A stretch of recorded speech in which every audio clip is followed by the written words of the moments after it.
The dog days of the offseason are gone. Mike Locksley rolling up for year 6 as the head coach of the Terps for weekend number 1 of a full college football Saturday. The offseason is the time where it'll make or break a program. And for us, it's making our program. Every play is the play. We don't ease into anything. You have to pay a price to be a part of the family. We either have to take it or we have to earn it. Nobody in college football will outwork me. I'm making my personal mission to outwork everybody. Hey, brother, on me, what's the thing? I'm ready to go. I'm ready to go.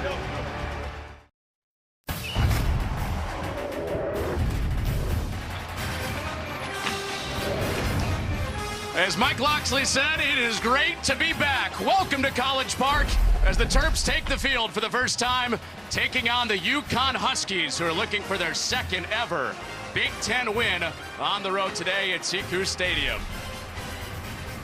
We're so glad you're with us. Happy first college football Saturday of the year. Mark Helfrich, Connor Onion. A lot of new across the sport this year for these teams, new quarterbacks, a new look league for Maryland's. Me and you, new partnership. Yes, great to be with you. New partnership. The debut, couldn't be, a lot of new.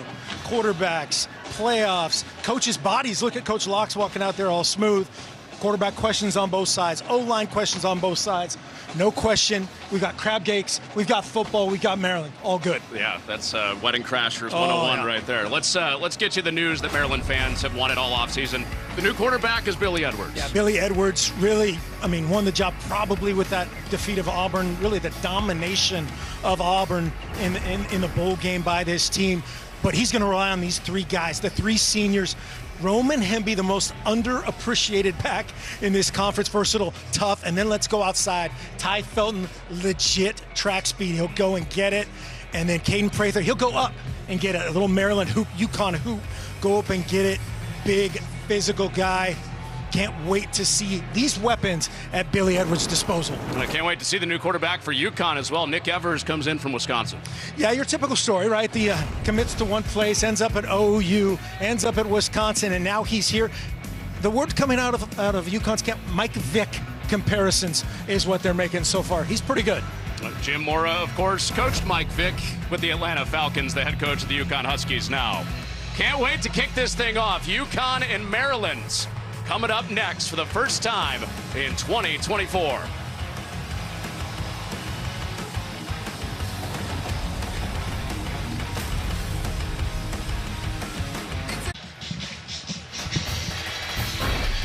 Welcome back to the Shell, home opener for the Maryland Terrapins, part of the Terp Walk, leading them in. Small little parade, the band leading the team. I thought they were there for you. I thought that was all in your honor. That was to welcome you back to college football. It's under 80 degrees, but it sure feels like it's a lot hotter than that. Yeah, they were saying it feels like of 87. It's hot. It's humid. Little breeze. Jim Mora found that out firsthand, running some stairs before the game to get ready for the opener. Yeah, that dude is in great shape. Was moving, getting a little sweat on. And speaking of great shape, lost about a whole human. Lost about 100 pounds in the last year. Looks great, feels great, energized. Hope, in his case, the Terps play like it. 90 pounds down for Mike Locksley. That was part of a motivational tactic. Here we go, Uconn kicking off, and a touchback starts the 2024 season for the Maryland Terps, coming out on offense for the first time with Billy Edwards, who's waited his turn behind Talia Tungavailoa. No doubt, only replacing the most productive quarterback in Big Ten history through the air, and there it is. 4 through the air, 8 on the ground. He was primarily the goal line, short yardage running back to take those hits off of Tungavailoa and to get accustomed to get, to prepare to be in this position that he is today. 4th year of college, 1st year as the guy. That quarterback for Maryland, Billy Edwards. His first snap, quick pop out for Ty Felton, who gets a good block around the edge. And the speedy wide receiver back for another year for Maryland. Ty Felton has a first down. Yeah, we talked about this guy's track speed, and this is a great way to get him the ball. You've got end arounds, a little over-the-top motion, great athleticism and commitment there by Roman Hemby as a lead blocker, and Caden Prather doing the dirty work. Hemby paved the way for the 19-yard gain, and he bursts ahead for a first down. They want to test the interior of this Uconn front. Offensive coordinator Josh Gaddis and Mike Locksley said, hey, we think we got an advantage on the interior front. They're finding out early. So far, so good. It is a totally new offensive line for the Terps this year. Heavy lifting in the transfer portal with 5 new bodies up there. Edwards with a quick pop out, second connection with Felton. And he's close to another first down with a flag out on the 8-yard gain. What about the corner blitz there? They might end up with an illegal formation. Let's see what Art Brown tells us. Illegal man downfield might have been covered up. Ineligible player downfield, offense number 85. 5-yard penalty, first down. So what that is there is, I think the receiver outside was covering up Preston Howard, the tight end, as he ran downfield. Andre Roy, they could not sing his praises enough as the anchor of this offensive line. And then Preston Howard, unfortunately, is making his introduction with a penalty, but 1st and 15. That negates the 8-yard gain for Felton. Here's Edwards. This is expected to be a pretty heavy quarterback run team this year because of the history Edwards has. Yeah, he can do it, and I wouldn't be surprised if we saw MJ Morris kind of almost in his role from last season. Watch 96 Gourdine here. Dalmont Gourdine shedding the block and making a play for a short gain. Billy Edwards introducing himself to the biggest guy in the field. And Donovan Branch's helmet came off behind that play, so he's out for a play for Uconn on defense. Plenty of time for Edwards. He dumps it off to Henby, who bounces off tacklers. And he's ahead of the 35, 2 yards shy of the first down. Nice decision there by Edwards. Had a corner route from Howard. Watch the tight end here be covered. 85, you'll see him on the right side there. Is double covered. He says, let me get it to my go-to guy, Henby, and check it down. Well, great surge from linebacker Tui Famina Brown, returning starter at linebacker with the hit for a loss, and it's 4th down. Yeah, Maryland trying to go fast there, and Uconn was lined up and ready for it. 4th down, staying on the field here, offensively for Mike Locksley. Well, the Terps offense was marching before the penalty, set him back to 1st and 15. And on their first drive, going for it on 4th down. Edwards underneath, complete to Felton, who's been his security blanket on this first drive. It is a first down right at the sticks with 4 yards. Nice job here by Billy Edwards. A little tackle twist is going to come right in his face. Does a good job of just presenting that ball to a good spot for Ty Felton and then knifing vertically right there. Just that's the difference between first down and not for Ty Felton. Well, he got great experience last year as one of the featured guys. Him and Caden Bray, they're both back this year. Jay Sean Jones, the NFL at wideout for the Terps. Edwards with the keep, off of Branch's tackle, and there are the running skills that Billy Edwards has shown the last couple of years. Yeah, we talked about this with Mike Locksley. Hey, are you going to kind of almost protect him similar to what they did with... I think that ball came out at the end. Yeah. Like they rolled him down. Billy Edwards is saying he's down. Yeah, of course he is, right? He doesn't count. It's the guys in the stripes that are convening. On the field is a fumble recovered by the defense. So Billy Edwards was pleading that he was down, but not the case. This is Uconn football. Yeah, let's go back and take a look here. That came out super late, and no, it didn't. That came out early. That ball was out. The reaction. Now seeing that. That's why they have multiple angles in the replay booth. We have this is an ACC crew, different system today. Well, Lee Millette came in and punched that thing out. Then Damon Brinson on top of it. Yep, trying to strip it. We're just getting that second look. That is a bad look on your face right there, and a bad feeling as a quarterback at the bottom of that pile. But the key will be the timing of the left, I guess, of the right elbow, and when it comes out. Was it the right elbow? Probably have to patch a couple of those looks together, don't you think? Yeah, absolutely. You're trying to find out the first thing that caused you to go down there. It looked like it would be his right elbow, but a dream start for Jim Mora Jr. if he's able to stem the tide here, stop this drive, and get it turned over. This was not a very good takeaway defense Yeah. for Uconn last year. They were one of the bottom teams in the country in FBS and taking the ball away, just 13 on the year in 2023. Matt Brock, new defensive coordinator, and he's turned over the reins. Jim Mora Jr. has to him. There's nothing down. It looks like the right knee would be the first thing that caused him to be down. Remember, ruling on the field was fumble, so this was ruled key. Uconn football. So if it's close, Uconn will likely keep it. Yep.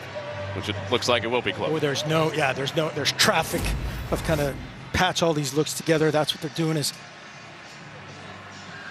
might be that right elbow that's the first thing down, and that's why they were actually so late. As you said, Wright came in later and it really knocked the ball out with his hip, but it looked like the ball was out. Prior to that, Jim Moore Jr. says, hey, this is an easy one. We don't need to take this long. Well, Matt Brock, the new defensive coordinator for Uconn, probably saying the same thing. Exactly. And Brock came over from Mississippi State, the DC there for Bulldogs last year. Yeah, both of these defenses you're going to see today based out of a three-man front, new center quarterback combination. That's always interesting to see how those guys handle that. And thus far, they've communicated well, identified kind of what they're trying to do offensively for Maryland. We'll see how that plays out for a Uconn offense with their maiden voyage. I think we've hit the over on the 2 minutes to review this one. Yes. That's the expectation. That's not a rule. There we The go. expectation is have that a verdict. Takes about 2 minutes. After further review, the runner was down. It is first down at the 18-yard line. And you're good if it takes a little longer, as long as they get it right. Got to get it right. Yeah, right there. They're saying that I think it was the left elbow and the right knee almost simultaneously before the late roll over the top from Jordan Wright. We didn't have that look. We couldn't find that look of those simultaneous looks, but obviously they have that in the replay. In the replay booth, Maryland, a deep breath for Billy Edwards. Take care of the rock. In the end, he was right. He was exactly. down. A big sigh for Maryland fans on this first drive of the season. Edwards to the end zone. Ty Felton for 6.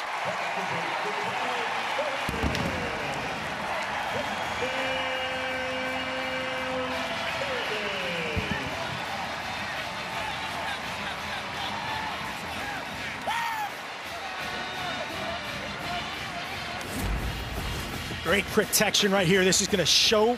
Watch, it shows us a 6-man pressure, and it's a 3-man rush. Billy Edwards realizes he has time and fits it right over the top of Falmina Brown. Ty Felton doing a great job presenting himself to the quarterback and giving him some confidence.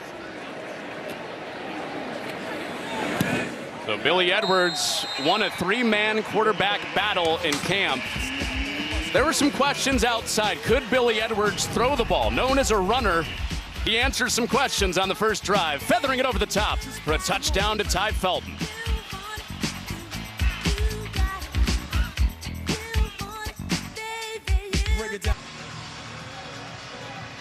Well, high-flying offense for Maryland the last several years, led by Talia Tungavailoa. And they go to a new quarterback. Billy Edwards wins the job, 3 of 3 and a touchdown on his first drive. Yeah, as a near heart attack, a little scare there with the ball out. Let's see him reviewing that with those tablets on the sideline. New rule this year, the ability to review those plays. But yeah, you're only replacing the most productive quarterback in Big Ten history in Tungavailoa.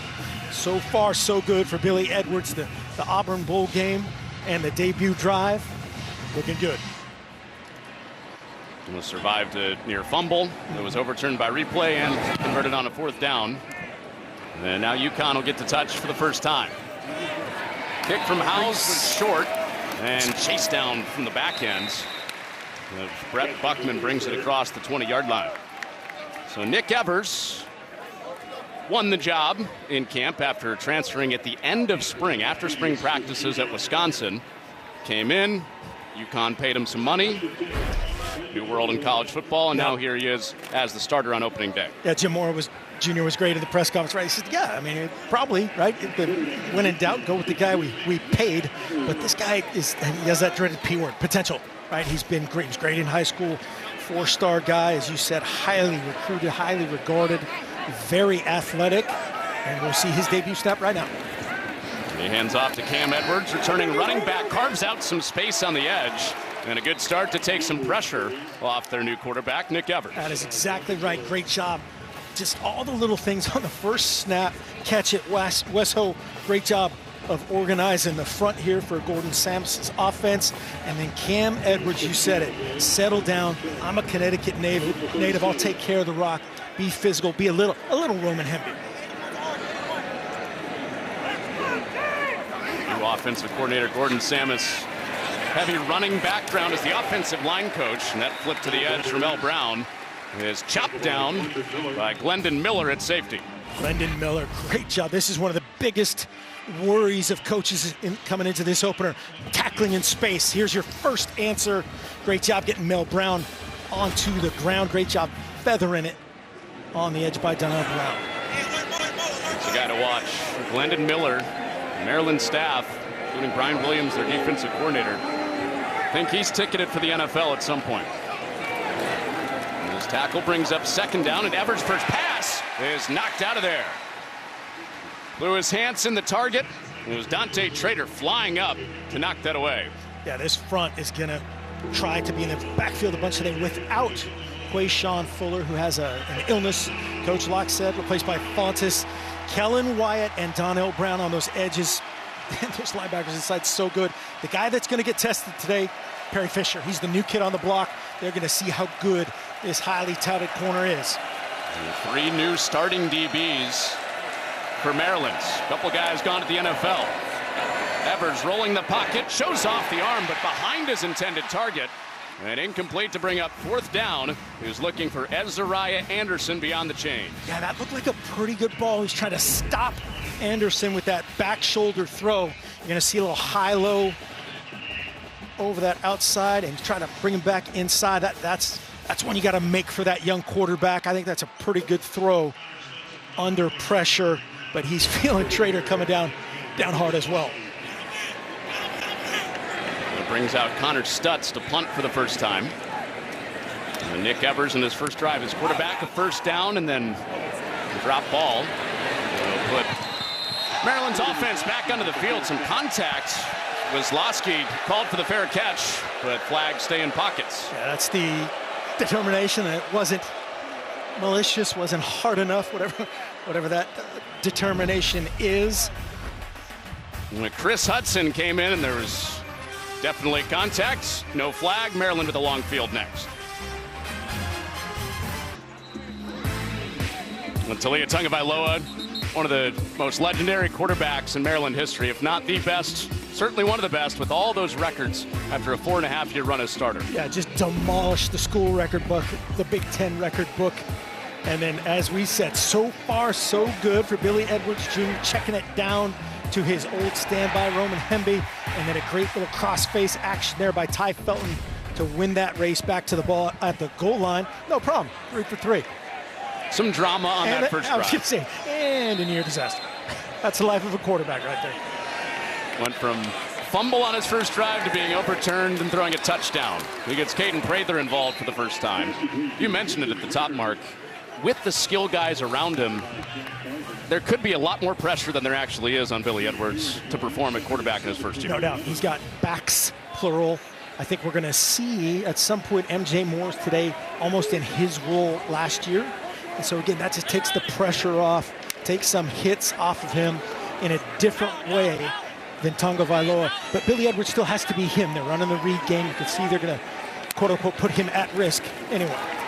He hands off to Hemby, another physical run. He's a yard shy of the first down. Yeah, great check right there. Josh Gaddis and Mike Loxley getting into the ideal play against that look. A light box is the ideal box. You want to be able to block 5 with 5. 5-0 lineman on that 5-man front right there was clean.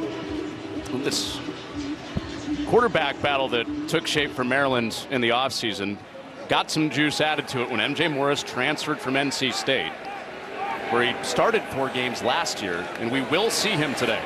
Little wildcat here. Roman Hemby takes the direct snap and has a first down. So they have 4 quarterbacks apparently. Roman Hemby says, don't forget about me. Don't forget about me. I'm only the leading returner in the Big Ten. I could do it through the air. I could do it on the ground. I can work my hard cadence. Great feel there. Getting the first down. A quick pitch out. Ty Felton's had a busy afternoon already. Yeah, a little Red 7 hot route right there for you. A little hot route. They'll hitch out to Ty Felton. That again, they want to check on these tacklers in space right there. A new starter at corner is Jordan Wright, 0, securing Ty Felton. Already 3 catches, 30 yards, and a touchdown for Felton. Starting his second year as one of the key guys at wideout. Hemby through that tackle and bludgeons his way ahead for a first down. Again, sheds, runs through Falmina Brown. 15, try to fit and slip through. And then the rest of the crew gets there, and it takes that Amir Renwick and company to get him to the ground.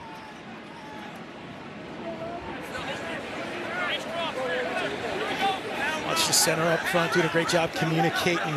Josh Kaltenberger, the same issue that we talked about for Wes Ho, the center from Uconn, is just making sure everybody's on the same page against these unconventional defenses. Got him. Off a play fake, and he threads it in.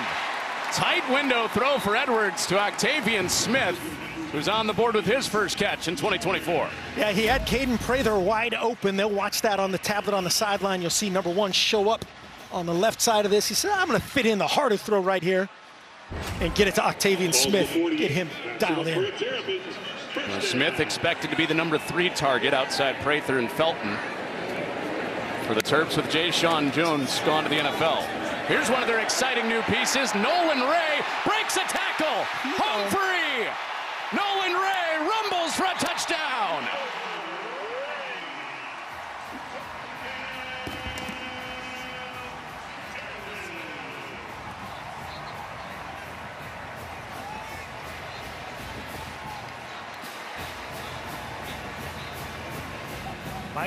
Mike Loxley's word, he said the other day, wow. He said this guy made wow plays plural against their defense, and I get it. Makes that first guy miss, and then that third level gear, speed, power, change of direction, touchdown.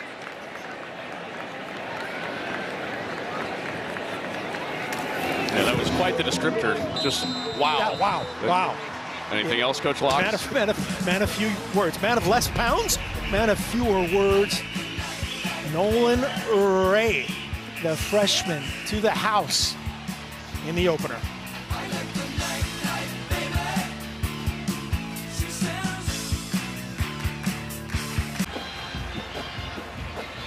Well, Nolan Ray introduces himself to Terp Nation. First carry of the season after playing a little bit last year, but redshirting, using the red shirt. 48 yards for a touchdown to cap the 92-yard drive. Yeah, so far Billy Edwards, check, right? As we look at our checklist of Terp fans' to-do list today. Depth at running back, check.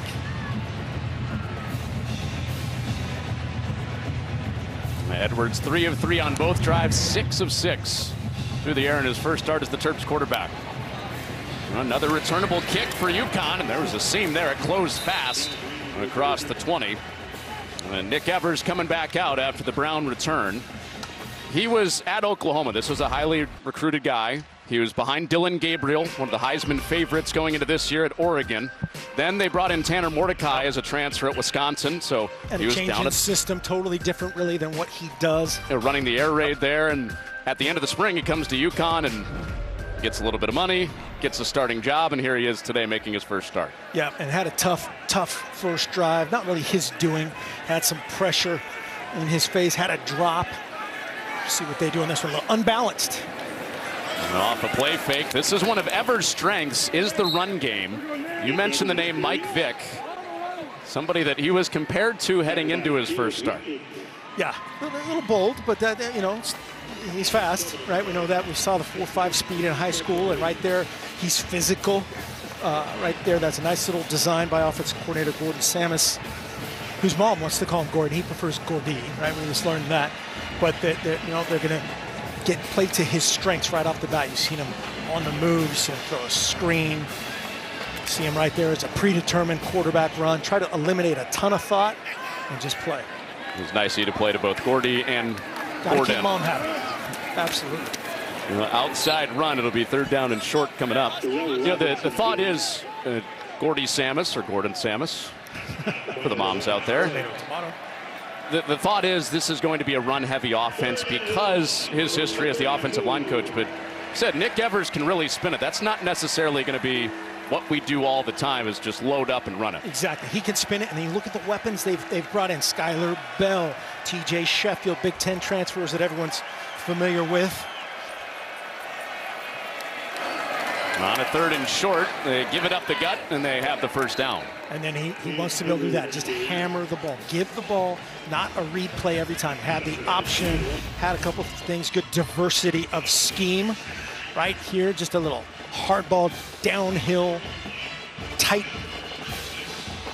zone where they can kind of communicate and get this. Again, Maryland's going to change up front almost every play to this front. If you're playing quarterback, if you're playing center, you're sorting out a different look almost every time. There's unbalanced. Everybody's to the left. It's eligible. Tackle just the only guy backside. And after the Cam Edwards 1st down, he got plowed over by Trader, who recovers to also make the tackle. Took out the back and the quarterback, Dante Trader. Yeah, Trader, great recognition, the veteran. Again, him and Glendon Miller, the seniors, they recognize the unbalance. You see him communicating 12 right there. He says, okay, I'm coming. I'm running through this guy, running his little slide route and disrupt this play. That pass incomplete over the top of Miller. He was looking for TJ Sheffield, who's played against Maryland before. He was at Purdue for 5 years. Yeah, defensive coordinator Brian Williams is kind of in prove-it mode right here. He said, hey, Nick Evers, I've heard all the hype. Prove it to us, right? Throw in these tight windows, fit it over the top, underneath. That's tough. We had the drop on probably a good throw right there, just a flat-out miss. Now play 3rd down. Showing a 4-man rush. Unbalanced again, look. Evers chased by Wheatland and had to get it away in a hurry. And shoots it long. And Evers still looking for that first completion as 4th down is coming. Caleb Wheatland identifies this, playing it from depth. It becomes a 5-man rush. Again, smart design in theory, right? But now my ex, if I'm defensive coordinator Brian Williams, says, hey, I'm going to beat your O and get to the quarterback.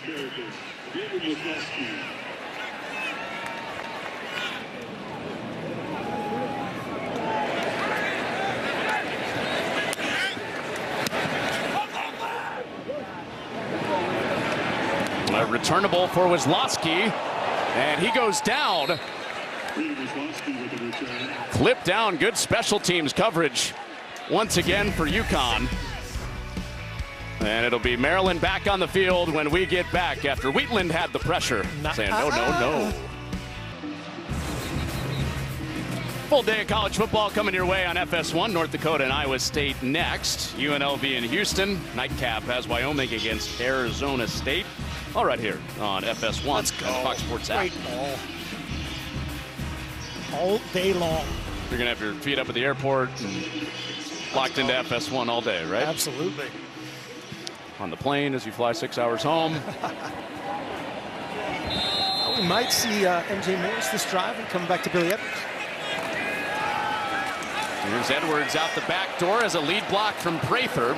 And carves his way out near another 1st down. He gets 8 on that play. Man, you say it. Mike Loxley, Josh Gaddis kind of tag team these receivers in coaching effort and toughness. Watch Caden Brather down here at the bottom. He can say, I'm going to block for whoever ends up with the rock. Could be the running back, could be the quarterback. That's a 2-for-1. That's a happy hour block right there for Caden Brather. On a week 1 happy hour, that's a double sticker. There's Kobe McDonald, 1st down Terps. Hold on a minute. Explain to people what you mean by happy hour block. 2-for-1. 1 offensive player blocking 2 defensive players. Now I know Connor would enjoy maybe a root beer. 2-for-1 at a local establishment. What are you saying? I'm underage? We got to card you for sure. You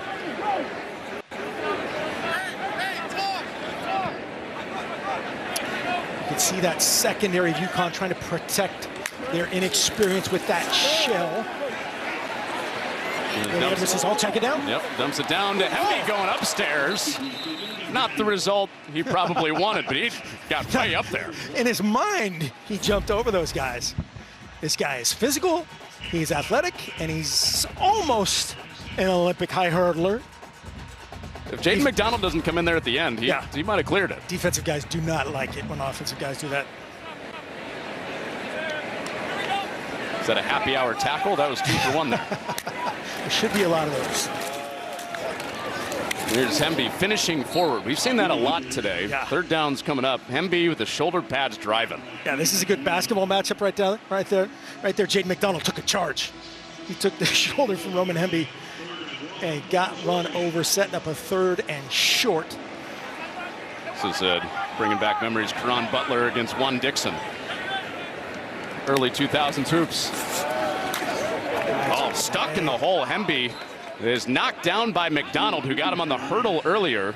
And it's 4th down and less than a yard for the Terps offense. Great job by McDonald that time. You got me last time, Roman. I'm going to be on your side of the line of scrimmage. Great identification and a trigger. Your old partner, Matt Millen, would appreciate that play right there. He would have said, boom, big hit.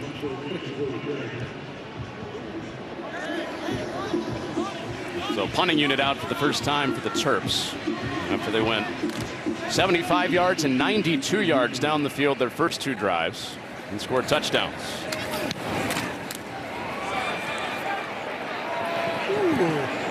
And McPherson, his first punt as a Maryland Terp, is a friendly bounce for the former Notre Dame Fighting Irish kicker. And let's take you inside the film room for the first time this season. Maryland's defense. Yeah, taking a look at last season, you saw a very similar play a second ago from Caleb Wheatland. This is Ruben Hippolyte last year. Don't let that number fool you. It's 11. Identify and trigger. We saw Jaden McDonald make this same stop. They probably watched that same film. That's one of those plays where Rutgers has enough guys to block them. These linebackers are savvy enough. They coach them, hey, you see this trigger, you hit it. Lance Thompson right there, the linebacker coach, I believe, was getting in his ear.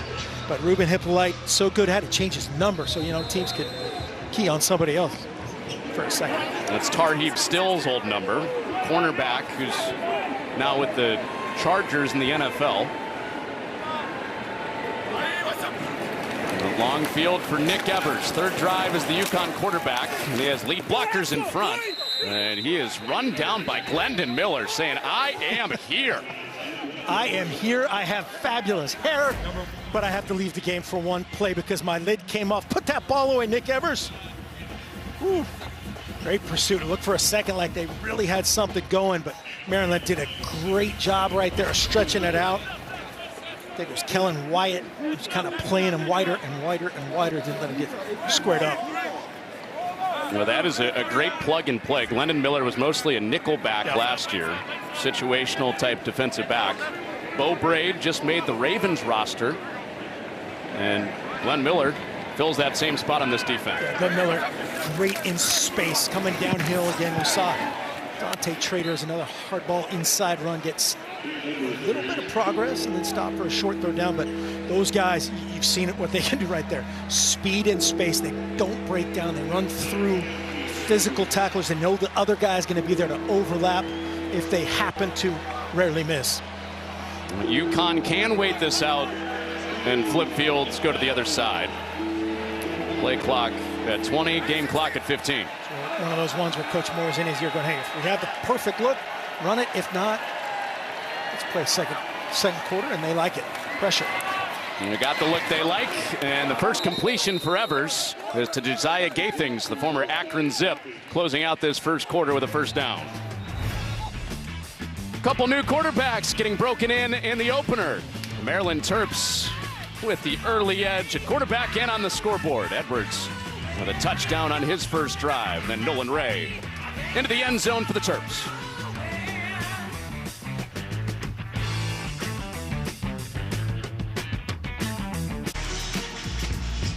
One of the biggest flags in the world. Oh, I love it. The Maryland flag. Derek Manning, our director's home state of Maryland. Crab cakes in his honor.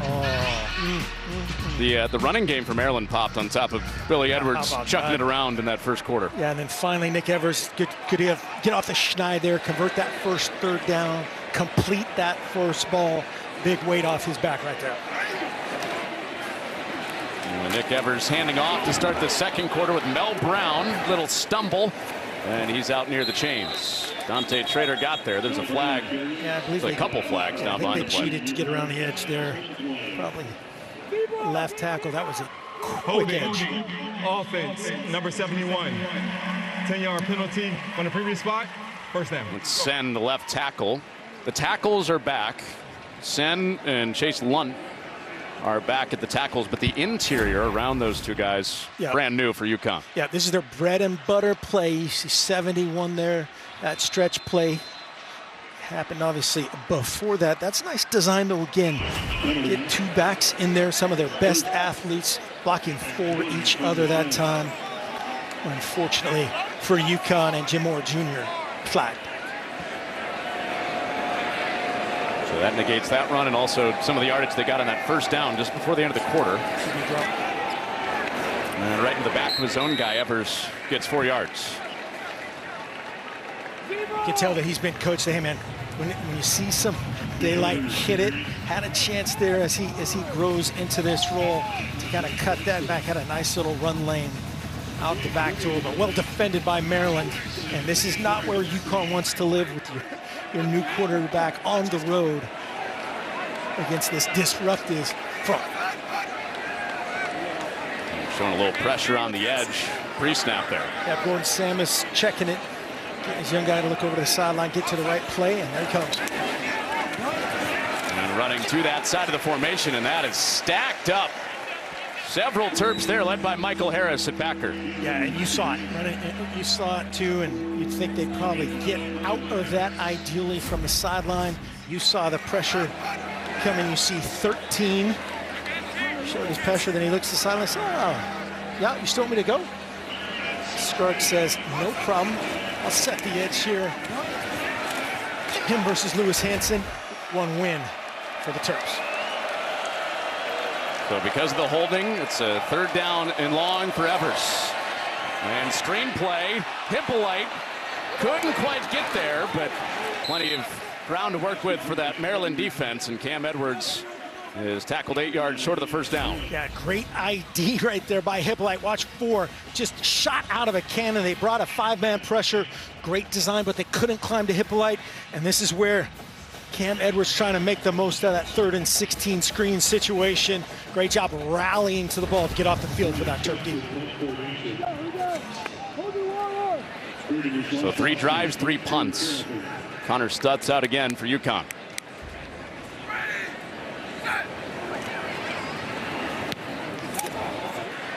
And a short one. Wozlowski pointing at it, and he'll steer clear. So all 3 drives for Uconn have been very, very similar. Gain a first down, drive stalls. Penalty. Yep. Maryland gets it back again, leading 14-0. Huskies and Terps.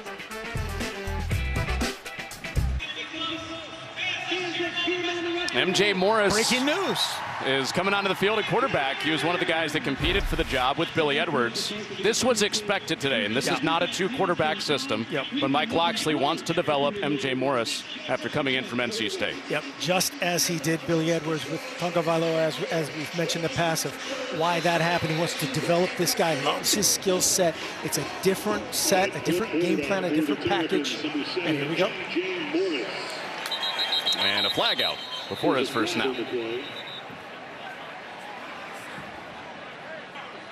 False start. Offense, number 70. 5-yard penalty. Yeah. First down. So that's the dreaded new quarterback, maybe New a little cadence. difference. And then the trigger there was a sweep motion, out of the shotgun. That first play, that's always a little awkward. It was a tough one for the new guy, new center combination. Quick pitch out to Octavian Smith to get MJ Morris's Maryland Terps career started. And Billy Edwards had his arm around MJ Morris before he took the field. 7 of 7 start. And remember, Billy Edwards is the guy. Yep. Mike Loxley wanted to emphasize that. Not a 2-quarterback deal, but Morris will play in games. They did a really good job, I think, of playing with multiple guys last year and then 2 quarterbacks in the bowl game. And Billy Edwards built a lot of momentum over the offseason. Here are some of those running skills for Morris. Head for a couple. Third down coming. And in modern college football, that's hard. The momentum from season to season, so many transfers, so many coaching changes, so many, conference changes, different reasons why different things happen. It's hard to build that off-season momentum. It really feels like Mike Locksley has something special in terms of that. Recruiting well, Yeah. both at the high school level and at the transfer level. Getting a guy like Morris to come from a place where he was a starter at NC State. He avoids Branch, who's coming off the edge with pressure. And Morris slides. Where did he give himself up? He was a yard short as a flag comes out on that contact at the end. Yeah, so the spot is at the beginning, the initial part of the slide, and there's no question that was short. We saw a flag from our referee, Art Brown-Leighton. Great job of avoiding that twist game and get on the edge. Now, right there is where that play would be dead. And maybe it's the... You see, this angle's much better. Yeah. That's what I'm saying. I think they threw the flag on the possibility of him getting hit. That's great job by those officials getting together and say, hey, I was wrong. That's a great veteran move by Art Brown to say, hey, that was on me. Now we have to go back to that correct spot. It's 4th and 1. And MJ Morris is still out there. Well, Morris gave himself up at the 41. Spot he needed was the 42. Yep. First charge, timeout, 30 seconds. All right, the first, what do you do with the year as a play caller? What do you do here if you're Mike Locksley and Josh Gaddis, the OC from Maryland? Right there, you can see Coach Locksley. He is recruiting great as always, as you said, and now he's coaching the quarterbacks. So that's allowed Mike Locksley. Hey, we've always recruited well, but I thought he made a really great point of recruiting better guys, better guys, so I don't have to deal with so many other issues. Get back to doing what I do love the most, and that's coaching quarterbacks and developing quarterbacks, and that has shown in every phase, I think, really, of this program. And right there, you could see him saying, hey, remember, you got to get the first down before you can start to slide, otherwise they're bringing it back. They're maiden voyage together. That's a great bad problem, right? The early slide, very teachable. You're almost trying to work that out of a guy like MJ Morris, who wants to initiate contact more than avoid it. We show those recruiting rankings. You could understand after what Talia Tagovailoa did here and what Mike Locksley did at Alabama when he was coaching Tua Tagovailoa and Jalen Hurts. A bunch of wideouts and a bunch you can understand why a quarterback would want to come here and play for. You can understand why MJ Morris is mad that they're punting. Heads up. Ty Felton running down on special teams and makes the tackle. He's caught a touchdown in this game. He's expected to be their top target with Caden Prather. He's also playing in another phase. Tough wideouts, man, that play, they block, they play on special teams. Gold.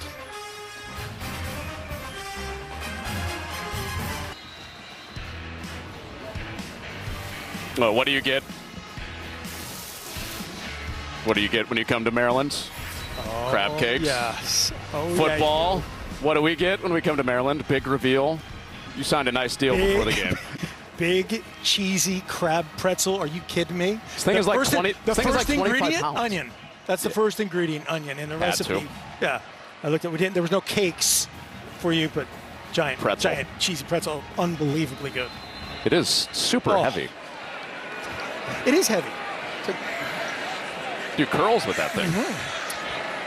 The liquid grease off the box too was delicious.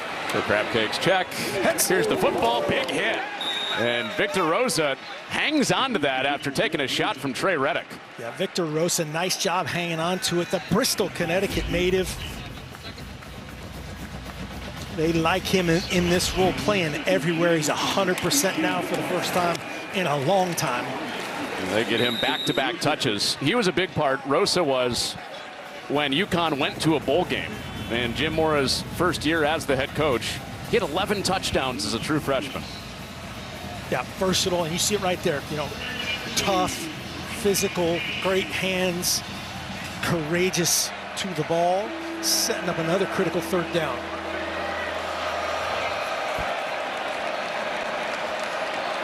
Evers in the Uconn offense not ready for the snap. And he has to slide inside the 5 to make sure that doesn't go for a safety or a Maryland touchdown. Yeah, you're so worried about this stuff with day one. You can see Nick Evers checking with the sideline, checking with his center, sending the guy in motion, and just a miscommunication between he and Wes Ho. Let's watch here. Sends him in motion. Doesn't look like he gives any indicator, but that's sometimes you can hear some ghosts, and probably not practiced in front of this raucous student section behind him right now. Grade A hair, great mullet, tough snap. So the new interior of this Uconn line showing up backed up on a 3rd down, and another short punt will have Maryland with their best field position of the day.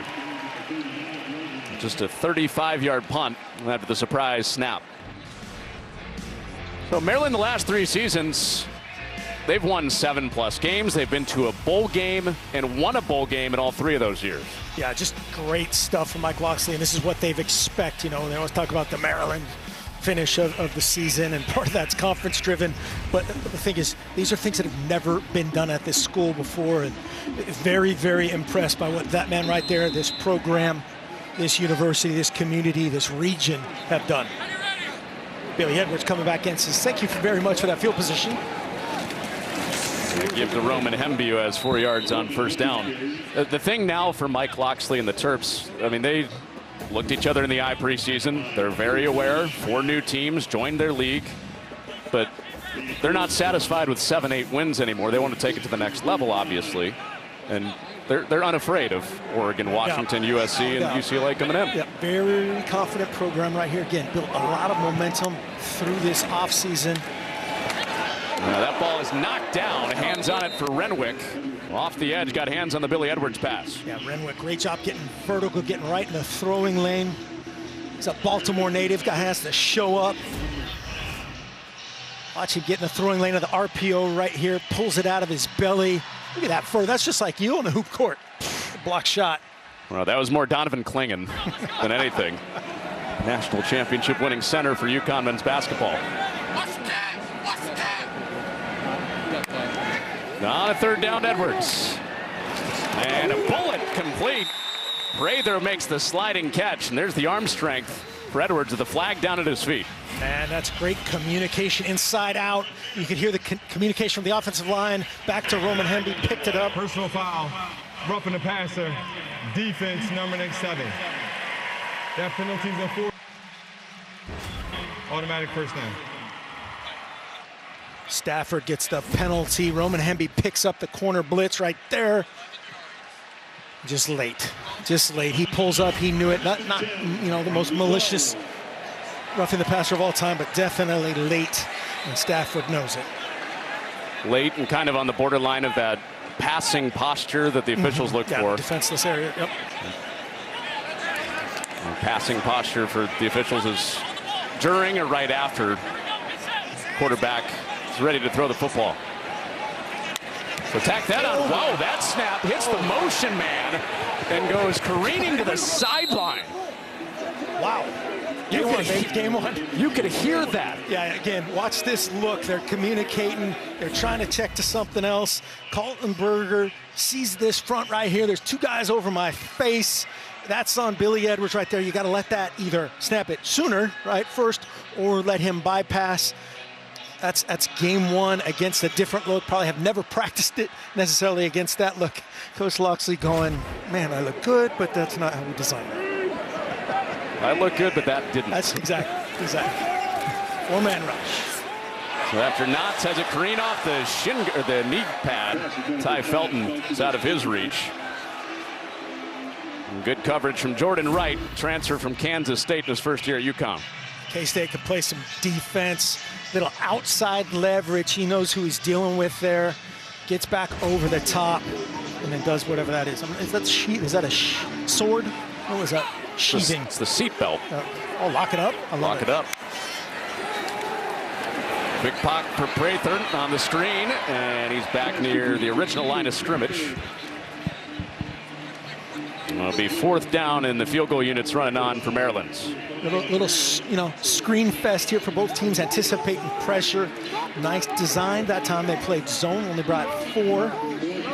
Not able to convert that long third down. It'll be a 29-yard field goal attempt for Jack Howes. He had some pressure in camp. He's a returning starting place kicker for Maryland. Took over for Chad Ryland. Yeah, brought in Gavin Marshall, the Oklahoma transfer. And you said that was a great question to Coach Loxley. What was his response? Competition made him way better, like most people.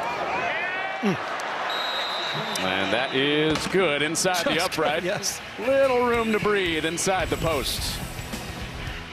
But Howe's first field goal of the year is through. Not the result Mike Loxley wanted on that drive. After the snap hit Shalik Knotts.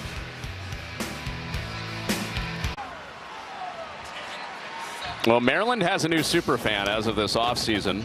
Mike Loxley in his hip pocket today. Wale. He's been at a ton of practices. Yep. Hey, Coach, I don't remember when we snapped it off the guy's leg and, why is he kicking it out of Coach? We don't want to do that anymore, right? It's good advice. Coach Locke says, okay, you're right. Strong chain game from Wale today. Yeah, we need a jet sweep freestyle coming soon from Wale. Probably complimenting Mike Loxley on his off-season evolution, don't you think? 90 pounds down from the end of the 2023 year. Looks phenomenal, energized. I loved his attitude about everything. Just positive. We're going forward. Instead of gushers, I eat grapes, and he goes, "Hey, yeah, did I take some medicine? Heck yeah, I did." Right? He owned everything. Said he's unbelievable for his mental health. Makes him make smarter choices. And again, it's showing on the field with the quarterbacks, with the program in general. So far, 17 love. He said he did that to motivate his team in a way, right? Yeah. We're going to take the next step, being more than a 7-8 win team. Got to sacrifice a little bit. Yeah, that was his. A human. Right. Lewis Hansen with his first catch at tight end. The Michigan transfer connects with Nick Evers. Nice, again, drive starter, first play type of thing. Just make a little over the ball route from Hansen. Get it in his hands. Get a feel-good completion here for Nick Evers. We have a lot of Big Ten flavor on this Uconn offense. Evers was at Wisconsin. Just connected with Hansen, tight end from Michigan. And he's looking for another one of those guys and drops it in the bucket to Skylar Bell. Both guys came from Wisconsin, consider each other best friends. They hook up for the first time in a college game. This is a big box fade. You can use that whole area one-on-one with Whitaker. Gives him a little left-hand shove, a right-hand catch, and he loves it. A huge completion for Evers. Pop out to TJ Sheffield. So all the Big Ten guys, former Big Ten guys, getting involved. That's TJ Sheffield coming from Purdue. This was Bell. Jeremy didn't watch that left-hand post. Doesn't really get away with it. Whitaker with the pole, and he says, we work on this drill a bunch. Skylar Bell, that is such a huge play for that young man right there. His first real action in a long, long time. Mel Brown runs into Donnell Brown, and Jordan Phillips cleaning that play up as well. So 3rd and short. The Gardner-Webb transfer, they love this guy. Been very impressed with his physicality. Watched his tape last year. Again, a versatile guy, very similar makeup to Cam Edwards, to Victor Rosa. So he fits that profile of a tough guy, versatile, great with the ball in his hands in space. Probably 2 plays here, given the time and score. Going for it no matter what, you're saying. Yeah. On a 3rd and 2. Play fake to Edwards. Evers on the roll and off balance. His receiver could not work back to it. TJ Sheffield was down there with space. Yeah, he was down there with space, and that's one of those ones where Nick Evers goes, hey, man, if you just stop right there, watch the route develop. You've got the vertical cut by Bell, which turns into a high corner, and he's trying to stop him in that void because there was too much traffic outside, and just better defense than could happen right there, and sets up a field goal opportunity for Coach Mora. So here's Jim Mora's new kicker. Chris Freeman from 43 yards out. And Freeman pulls that.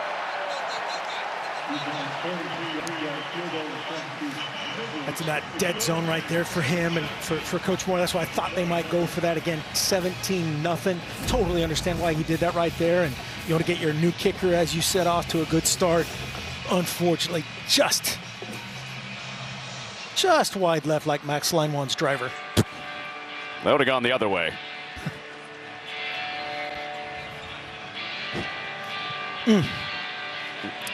Head hanging a little bit for Jim Morris. Were you thinking maybe a run there to set up a potential fourth down? Yeah, maybe an RPO or playing through Nick Evers' strengths, playing to that, get in the option game, get a quarterback run. Play action pass, certainly fits into that realm, but that's where Maryland knows that too, right? So they're gonna see these edges contested a bunch. And Nolan Ray with his second touch, and he quickly finds out that not every touch this year is going to be a touchdown. Goes for short gain. Lee Millette flying over there to make that tackle. Yeah, you see Octavian Smith's worth right there. They love his physicality. These flat backing dudes. Nolan Ray, a medium one right there. Light one. Had the 48-yard touchdown on his first touch. Fake to Ray here. And a flip for Ty Felton. Busy first half for Felton. Continues with a first down and a little flip out from Billy Edwards. Yeah, Damon Brinson coming out of the sky there. This is what you talk about, tackling in space. Watch number 3. Coming right in your picture right there. Just can't make the play, but at least stretches it out and lets his buddies help him out. They are without, we got to remember, Durante Jones serving that suspension from a targeting penalty from last season, has to sit out the remainder of this first half. They're playing without one of their better defensive backs. Edwards well protected and behind Smith. Couldn't put it on the numbers for Octavian Smith. The Uconn secondary shorthanded in a lot of ways. Dean Ingram was expected to be a starting safety. He's injured. Malik Dixon-Williams was expected to be their starting dog safety, which is the third DB in that safety room. Yep, and their base, they need 5 of them, right? For their base, a 3-3-5 system is what they base out of. You can see that look right there on the field. 3-3-5 right there. And Monte Jones is going to wait till the second half. Wait till you see me. And that tries to protect those guys pre-snap. Billy Edwards diagnoses it right here. Edwards slides and takes a big pop. Jordan Wright knocks the helmet off, and a flag flies in also. When Andre Roy over there. Get him out of there. Get him out of there. The left tackle came in to protect his quarterback, and a flag just came out on that action also. Yeah, and rightfully so. I get, his frustration. He's got to go get his guy out of there, get Billy Edwards out of there, make sure he's all right. Don't create any further issues for your own guys. 100% going to be a penalty on Uconn. Billy Edwards recognizes the 3-man rush, gets outside, gets down, and late high contact from Jordan Wright. No doubt about the slide. It's late in the slide. So that's where he becomes a defenseless player in the category of targeting. So now is it forcible contact to the head or neck area? And you see Roy coming over. And, he gets in his face, but I think Mike Pereira and I, as almost always, are going to be on the same page. There were multiple fouls committed by both teams. After the play, personal foul, late hit with targeting, defense, number 9. After the play, unsportsmanlike conduct, offense, number 55. Those fouls will offset the previous play as under further review. So the key there is late hit. That's a penalty with targeting. That's the reviewable portion. Correction. And it was number 0. Number 0. Yeah. Yeah, they got that correct. And let's bring in Mike Pereira for our first encounter of the season. The first encounter. Yeah, this is my first encounter now. Even though they offset, you're still looking at the targeting aspect because that player would be ejected. Now, you've got a hit on a defenseless player because as he's starting to break down here, you can see he starts to break down, plays essentially over there. So he gets protection to the head and neck area. Doesn't have to be helmet, doesn't have to be crown of the helmet. Just contact to the head or neck area, in this case with the shoulder. Actually pretty close. It's pretty close because it's close to shoulder contact. You can see that. But if you're going to lean, when it comes to player safety, you would lean toward the targeting call here. And it's a pretty vicious hit, obviously. Yeah, and that's the look right there. And as you said, the viciousness probably, you know, the helmet being on the ground, the helmet coming off accentuates that. But yeah, the contact to the face mask. What did you think about the penalty on Andre Roy Jr.? You know, I really didn't get a good look at that. I mean, because I was just focusing on the element of targeting here. And so, you know, it is one of those, when you see this here, you know, you almost, you need to throw. You need to call something because you're worried now about the game getting out of hand.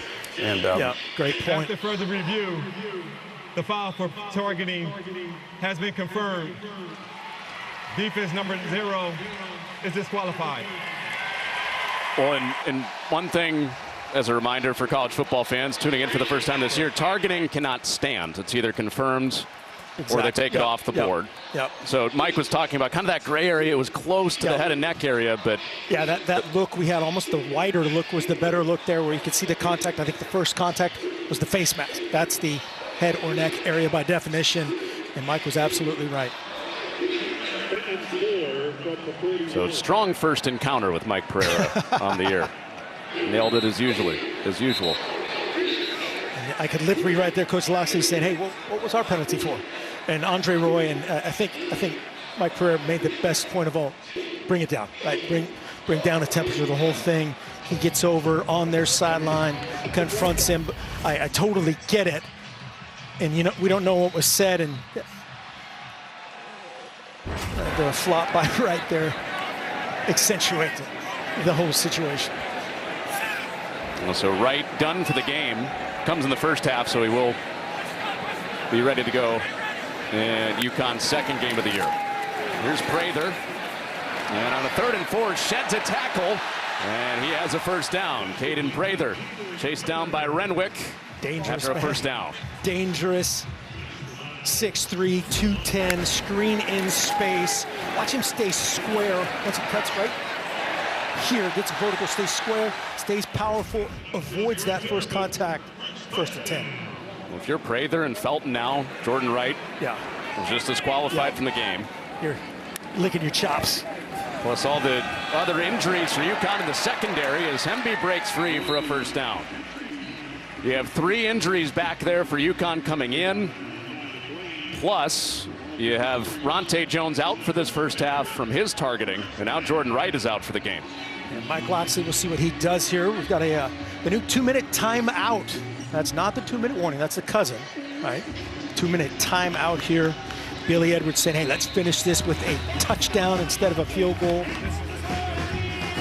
We'll see this new 2-minute timeout at the end of the second quarter and the end of the game in the fourth quarter as well in college football this year. Maryland driving, leading 17-0 at the 2-minute timeout and the opener in 2024. How much they've just believed and bled through him. Fun to see pay off. Hemby stacked up on the edge there. Took a pop by Langston Hardy and lost a yard on that play. Roman Hemby, it's his 3rd year as the main back for Maryland. Timeout called by Uconn. With 57 seconds left on the clock, hoping to get the ball back for the second half. Baseball night in America tonight. The Braves are trying to hold on to that last wild card spot against the Phillies. It's the Brewers and the Reds. The Brewers running away with the NL Central. Ellie De La Cruz showcased tonight. One of the most electrifying players in Major League Baseball for the Reds. Mike Loxley in the offseason. As you know, the Orioles are the best teams in baseball this year. Oh, I like it. That was a strike. A little Jim Palmer. A little off the mound there. Come on, get back. Look at that. Called his own strike, too. I like it. Brandon Hyde, if he needs a righty for the playoff push. Mike Loxley, his guy. Jim Moore right here, 2nd and long. You get that dent on that 2nd and long. minute and 1 second left. Great use of his timeouts here. Get the ball back, get your young quarterback some experience, and get back in this game. And remember, Uconn won the toss. They deferred to the second half, so they can get a stop, maybe get the ball back and score. Find yourself right back in it. You score out of halftime. A lot of ifs there. Yes. Billy Edwards is thinking about 24-0 lead going into halftime. No ifs about that. Nope. Right there. Definitely off. Love Tarp is definitely off. Edwards running away and throws it near the turf. It was plucked out of there. And another timeout taken by Uconn with 52 seconds left. Nice defense, great use of timeouts. They had a little double move, screen and go. University of Connecticut. Great defense by Jim Moore Jr. Well, let's check in with Mike Hill, see what's coming up on the State Farm Halftime Show. Please set the stage. Coming up on the State Farm Halftime, top-ranked Georgia and number 14 Clemson battle in Atlanta while Penn State opens the season with its sights set on the playoffs. Plus, Acho and Coach Pete picked their most intriguing storyline of 2024. It's just getting started, but we're ready to roll. Connor and Mark, see you at the half. Well, Mike, thank you very much. 13-3 Penn State in Morgantown, I'm told. Oh. There's a 2-minute timeout. Interesting. In the second quarter. All right, so talk to me play calling here for Maryland. You got the lead. You don't get the first down. Clock's winding. UConn's going to take a timeout.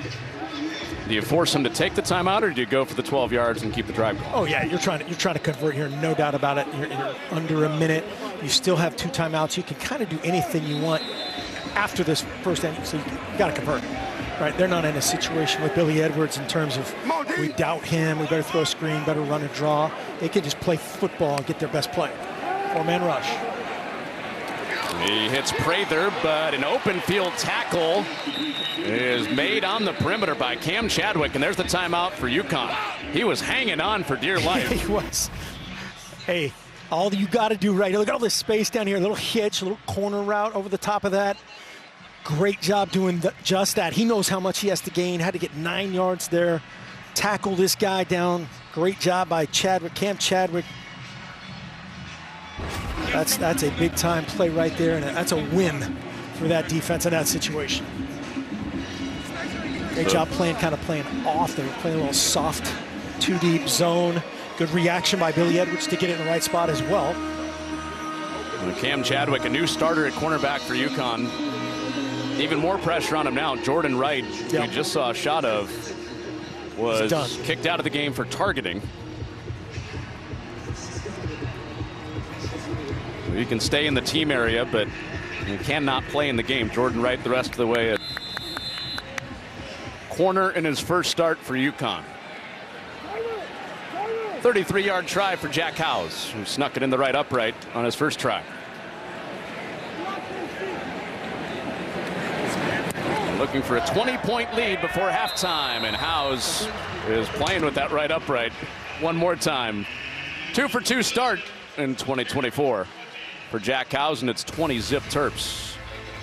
We talked about a lot of new across college football. Feels like we're doing this a lot these days. This is what's new in college football this year.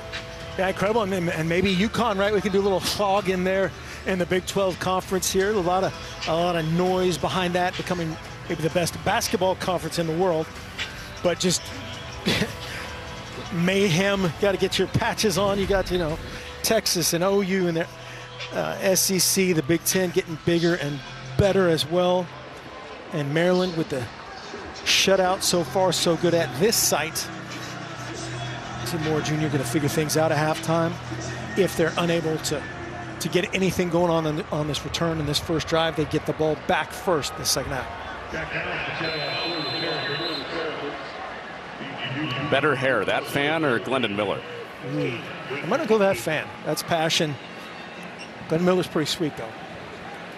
You're ready to give him all hair team. First tackle he made today. Couple of touchdowns, couple of field goals for the Terps. And 43 seconds to operate against the stingy Maryland defense. Looking like a Big Ten defense to start this season.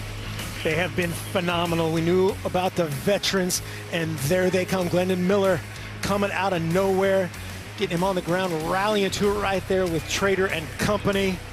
Jordan Phillips says, I can run too. I know I'm 320, but I'm inside out and I'm fast.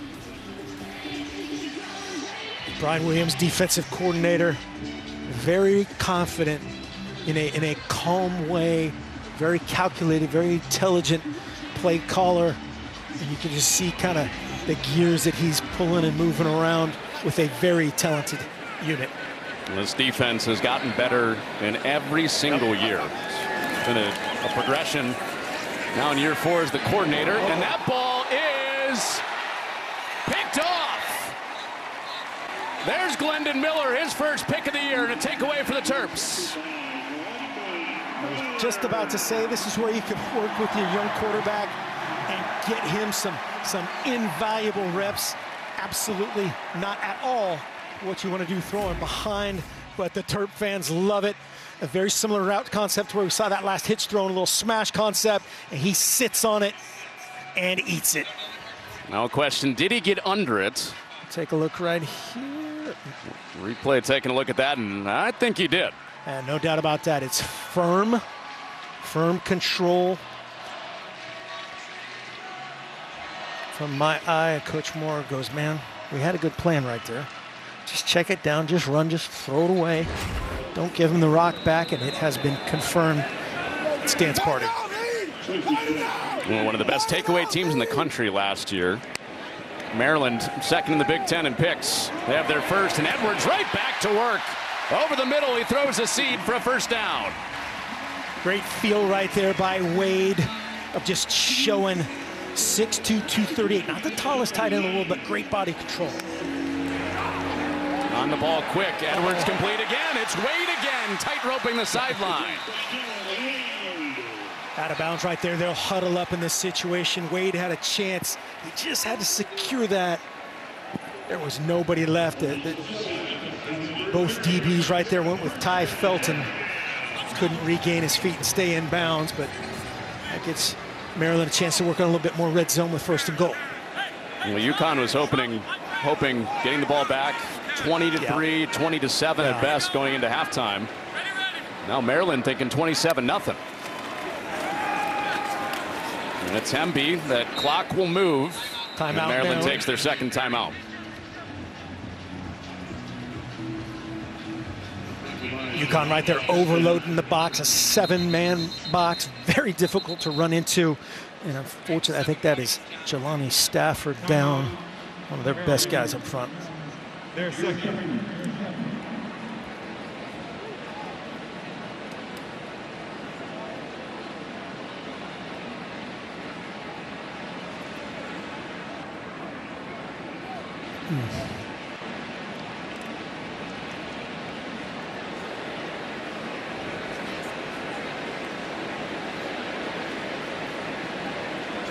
Never what you want to see. The only positive right here is we've seen him move a little bit.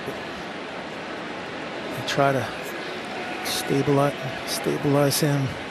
It's good to see him at least interacting and moving around.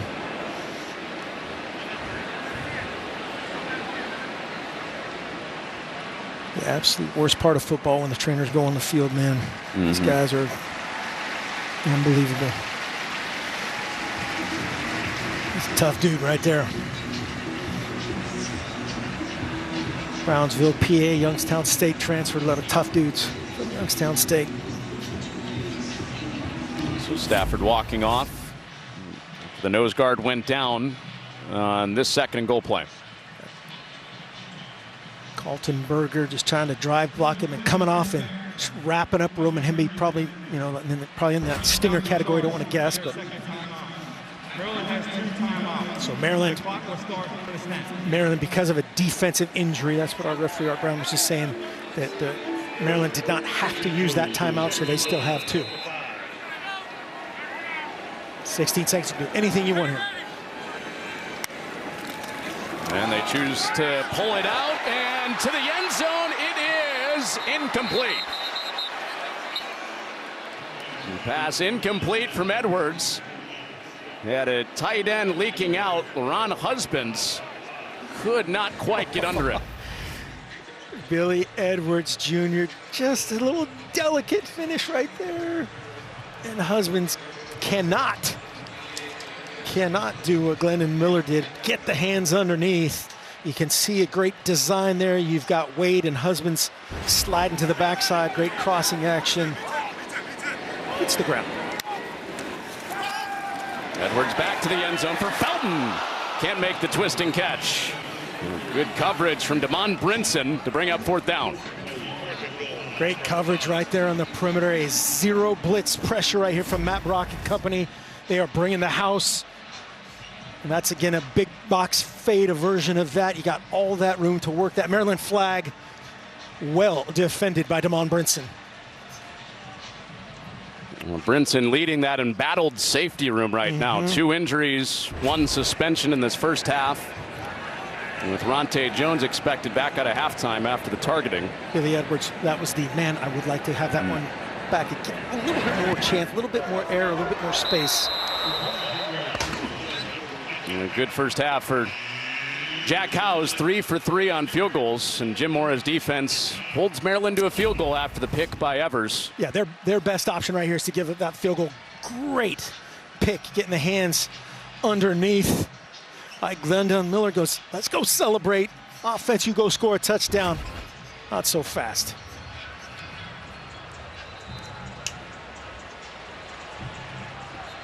What have you thought of Billy Edwards? 1 half into being the starter. Looks like his first start as the starter with the guys. Again, other than the bowl game, and what I meant by that, we were talking about this earlier, the momentum. Billy Edwards, I think, gave these fans, gave his teammates, his coaches a ton of confidence going into the offseason, and you just kept building on that. And some of these day one things like that last play, they've done that 1,000 times. Not against that look, not against that DB. Man, I should have given. They're probably looking at that right now. Do I give him a little bit more air and give you a landmark and a little bit more space to the sideline? Those are, feather-like things, but he's been physical, had the one kick snap, but so far so good. A lot to build on. Most importantly, 23 love. Well, the new rule at the tablet should expedite the learning for Edwards, right? Each team is allowed 18 sideline tablets. You can watch in-game video. You can't watch any scouting video or practice video, anything like that, but in-game live feedback. No, it's valuable. We were joking about this in the offseason. It allows kind of your bad coaches make adjustments after the games. Average coaches make adjustments at halftime. Great coaches make adjustments throughout, and that's kind of leveling the playing field that way. Had some good comments from Chuck Martin the other day about that as well. It was funny. And Jim Moore Jr. and Uconn are taking it to the house and talking about it. So Maryland pitches a first-half shutout. They had 1 first-half shutout last year against Nebraska. Let's send you back to Mike Hill in the LA studios at the break in College Park. All right, fellas, all Maryland in the first half up 23-0 over Uconn as we welcome you to the State Farm Halftime Show inside our LA studios. It is Mike Hill, EA Sports, Emmanuel Acho, and, of course, the coach, Chris Peterson, hanging out with you. Good to see you, too. Good to see you guys as well. Good to see Maryland looking good without Talia Tagovailoa moving on, man. Billy Edwards doing the job, known as a running quarterback, showing off his arm there in the first half as you take a look at the State Farm Halftime highlights. Coach. Yeah, I kind of agree with what Coach Helfrich said. That last one there, that little 3-yard pass that he didn't make, that's a gimme. That's going to show up later. He's got to make those. But I thought he was really clean for the first half. 16 for 21, 156 yards, a touchdown. He's known as a power runner. He had 4 runs for 30 yards. I think this is as good of a first half as you can hope for that first game. Really clean. Yeah. Exactly right. What I loved was that first touchdown pass early. The defense, they tried to show a max pressure, something called show 88. It's truly a drop 8 coverage, but they want to show a max pressure so the quarterback hurries up his timing in his head. Edwards, he wasn't phased at all whatsoever, delivers a strike, and we've really seen a clean game, as Coach said, especially for the first game. Good balance, 22 passes, 163 yards. Good running, 23 rushes, 165 yards. Maryland trying to win a season opener for the 4th straight year, a half away from doing that. Hey, Drew Aller, he's got a new offensive coordinator. We're going to show you how 8th-ranked Penn State's offense looks against West Virginia. It's a little different. Number 14, Clemson, and top-ranked Georgia, battling it out in Atlanta. And as you would expect, defenses making huge statements in this one early on. We got the highlights for you. College football is back, baby.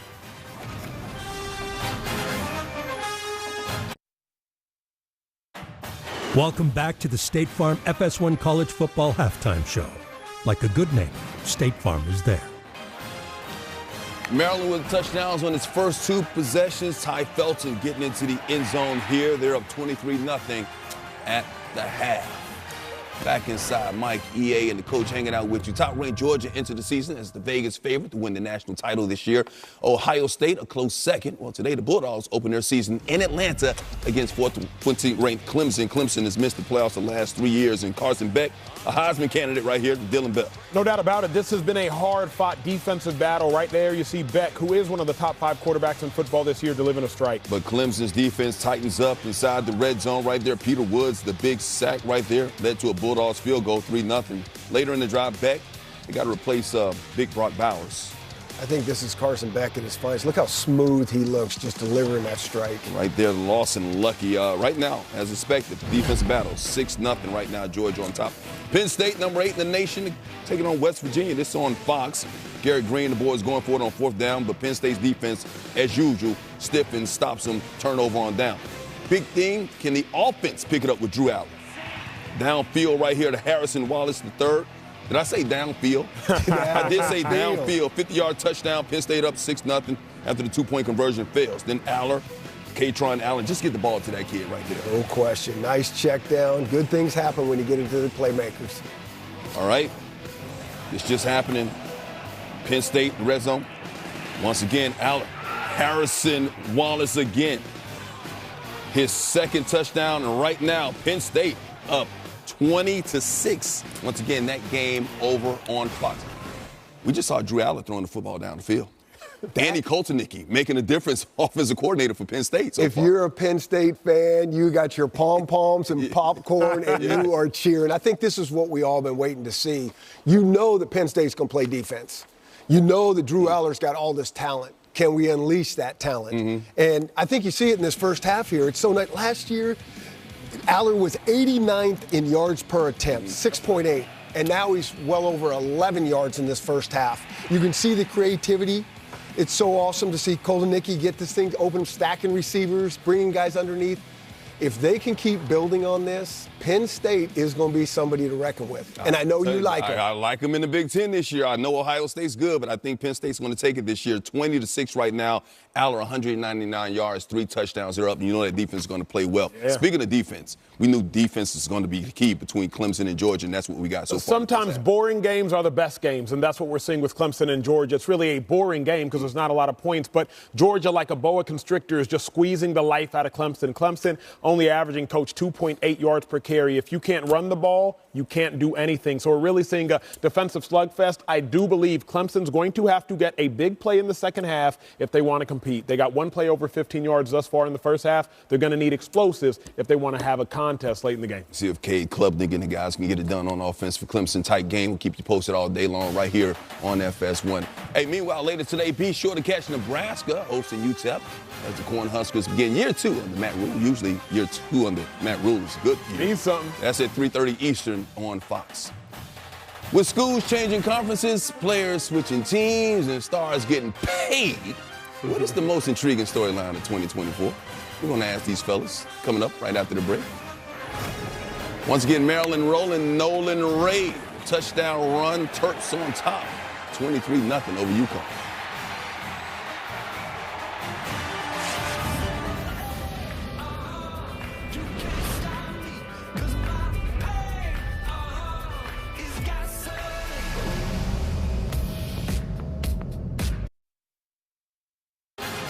Welcome back to the State Farm FS1 College Football Halftime Show. Like a good neighbor, State Farm is there. Take you around the nation. Could this be the year Tennessee sneaks into the playoffs? Taking on Chattanooga, Dylan Sampson, handoff into the end zone. Ball's up 7-0. We got this new quarterback, Nico Mialeva, to Ethan Davis. Got to get used to that name. You don't have to. He's going to make you get used to it. He's going to be a good one. 4-yard touchdown. Volunteers lead at 14-0. Mialeva. One of the top quarterbacks coming out of high school a year ago, and he's showing up. Yeah, rolling 31-0 over Chattanooga. Virginia Tech at Vandy. Diego Pavia to Quincy Skinner. How about Vandy on top? How about Vandy? Virginia Tech's supposed to be pretty good. So is Vandy, I guess. Down there in Nashville, Cedric Alexander powering in. That's what I love about week one, Coach. You're supposed to be something, but you got to go out there and prove it. You never know. 17-3 going into the fourth. Austin Peay, Louisville. Tyler Shuck is going to find Corey Brooks. 9-yard touchdown. Great catch. If Tyler Shuck stays healthy, Louisville's going to do some damage this year. It's 24-0 here in the second quarter. More from Shuck. He's going to throw it up for Mark Redmond. Watch this catch. Mark Redmond, heck of a tight end. We signed him back in the day at Washington. He's a good player. 38-0. Is he like a 9-year senior? Yeah, yeah. Number 25, Iowa, Illinois State. Seth Wallace filled in for Kirk Ferentz. Hey, question mark is always the offense. The defense always plays for Iowa, though. Well, the one thing you know about Iowa, it's death, taxes, and the Iowa offense that don't really change. Acho? You're exactly right about that one, but that defense, ball out. That's something that you practice. That's not a coincidence right there. Great play by the Iowa defense. Always a storyline with Iowa in his offense, no matter who the offensive coordinator is. But we got a lot of storylines, a lot of intrigue going into this season. New places, new faces, new places, teams, new conferences. Of course, the 12-team playoff. What's the most intriguing storyline of 2024? Well, I think there's so much change going on in college football. It makes your head spin, and so many good things to talk about. But probably the best thing for me is this new 12-team college football playoff. I can't believe it's 10 years that it's taken us to get here. I love how it's set up. The first 4 highest-ranked conference champs get byes. I mean, that is huge. I would give my right arm as a coach to go into the playoffs with a bye. And then we got 5 through 8 getting a home field playoff game on campus. On campus. Awesome. And then a debate that's going to go on 9 through 12.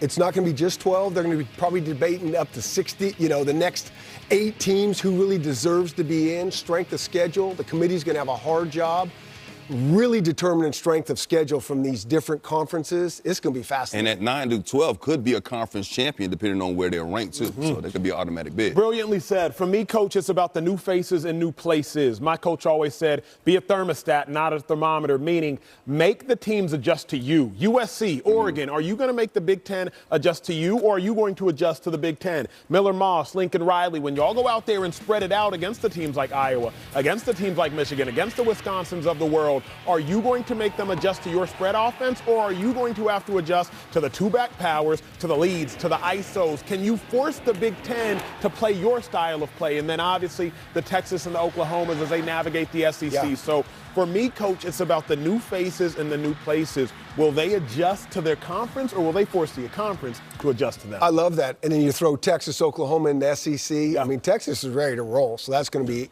awesome. I think the other thing is, the coolest thing about college football, there's so many great young quarterbacks coming up. Yeah. And even guys that maybe been there a little bit, like the Carson Becks. Is he going to take the next step? But you got the Jackson Arnolds at Oklahoma. You got Avery Johnson at Kansas State. There's all these guys that I saw 2 years ago in the Elite 11 that you're like, these guys are going to be phenomenal.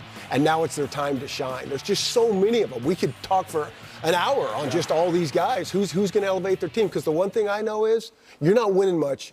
I don't care what style of offense you run unless you got a great quarterback. Talk about it, Coach. Yeah, and the transfers, Cam Ward down to Miami. Watch out for him, too. Amen. Of course, have a lot of attention on him down there with the Miami Hurricanes, see if they can come back as well. We'll see if Uconn can come back. They can't for this. These interceptions right here. They're down 23-0. Second half coming up.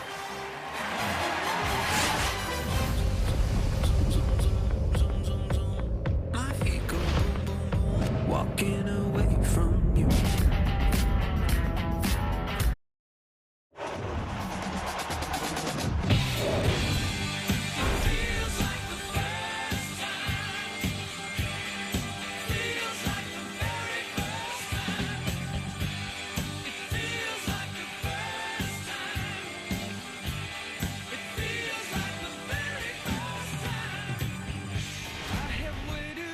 Good action in that first half. 23-0. Billy Edwards in his first start as the Terps quarterback.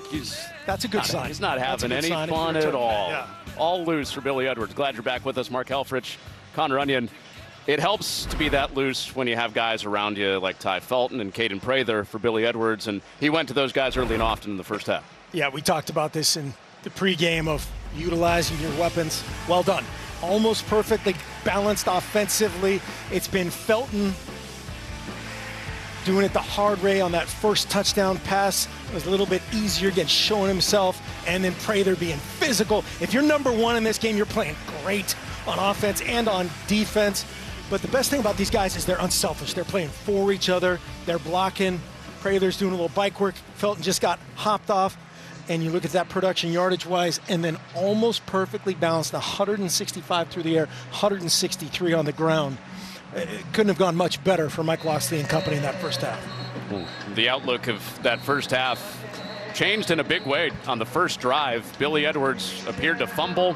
Replay overturned it, and then he hit Felton for a touchdown on the next play. Yep, and that was the correct call, no doubt about it. You know, we saw those looks as it showed, but a good job of overcoming that scare, even for a young quarterback, Billy Edwards. Even the stuff that didn't count, that fumble, that lingers in your mind a little bit. He played through that, played beyond that. Now we'll see how that man, Nick Evers, can respond in the second half. Well, what do you think Jim Morrow was saying to his new quarterback, Nick Evers, after a first half where it took a while to complete a ball, finished 6 of 12 through the air? Yeah, I mean, he's our guy. There's no doubt about that. You're going to reassure all those, things, again, that are natural for a young quarterback who's struggling, gets shut out in that first half. Go back to those base game plan plays, things that Coach Samus and company trust, that he trusts. It's one drive at a time. They can get back in this thing and win it one play at a time. And Brown lets that go through for a touchback. And we'll get to find out real quickly what Nick Evers has coming out of halftime. They did move the ball in those first couple of drives, but had to punt. And then a pick at the end of it led to no points for Evers in the Uconn offense. Yeah, the pick was really, you had the bad snap, you had the pick. Those are things that are killers for a team that almost, they don't have to play perfectly to win this game, but pretty close. And then, that decision, not good, had a couple drops. That's where everybody has to play for this guy. Everybody has to realize this is his first start of his career and play like it. Wouldn't be surprised if Cam Edwards try to get him going here early as well. It is Edwards that gets the first touch of the second half, and he squeezes through that hole for a couple extra yards. Yeah, that was 6 going on. A lot more right there. Great job up front, just getting it started, open a little gap in that front. Cam Edwards, again, fast and physical, 5'11", 210, shot through there and took a little ankle there or something. Was a leading rusher last year for Uconn. Back pairing with Victor Rosa this year and Mel Brown. This is Rosa in the backfield on 2nd down and 4 after the 6-yard gain. Flea flicker. Will he have time? He'll just have to bench it. Ruben Hippolyte was that close he was. to a sack. That was almost trick play disaster. Almost tossed it back. Little flea flicker. Hard sell. Watch 4 coming off the edge. We saw him last year against Rutgers doing this same thing. Great job of trusting his eyes, going. Good reaction by Nick Evers to not make a bad play worse. And a delayed flag comes out. Intentional grounding. Offense, number 3. That penalty is enforced at the spot of the foul and includes the loss of down. That's interesting because there was a receiver generally in the area, it looked like to me. And then also he was probably outside I would call that outside the tackle box. I guess I'm probably giving a little generosity for the closest location of that receiver. That's how that's administered, though. Jim Moore Jr. certainly doesn't like it, but that's usually a quote-unquote late call. Communicate, hey, referee, where was the throw from? And then everybody down there, field judge, side judge, whoever he's communicating with on the location of the receiver, they deemed him not close. And so loss of down included. Now 3rd and 14 for a backed-up Uconn offense. Evers taking a shot, and that is incomplete. He had his tallest receiver, Anderson, down there, but he was in double coverage, and it's 4th down. Yeah, this is one of the ones, he's behind him. Watch this right here, just a little inside release, and he doesn't think he's going to get the ball, so he pulls up, and then it's a pretty good throw. Maybe a hair late, but man, you run through that catch with 2 hands, make that play for the young QB again. Jalen Husky got a few fingertips on it, club it away. Your corner for Maryland this year from Bowling Green. Kozlowski weaving his way across the 40. And a flag came out back at the 35. Opposite end of the field of that return.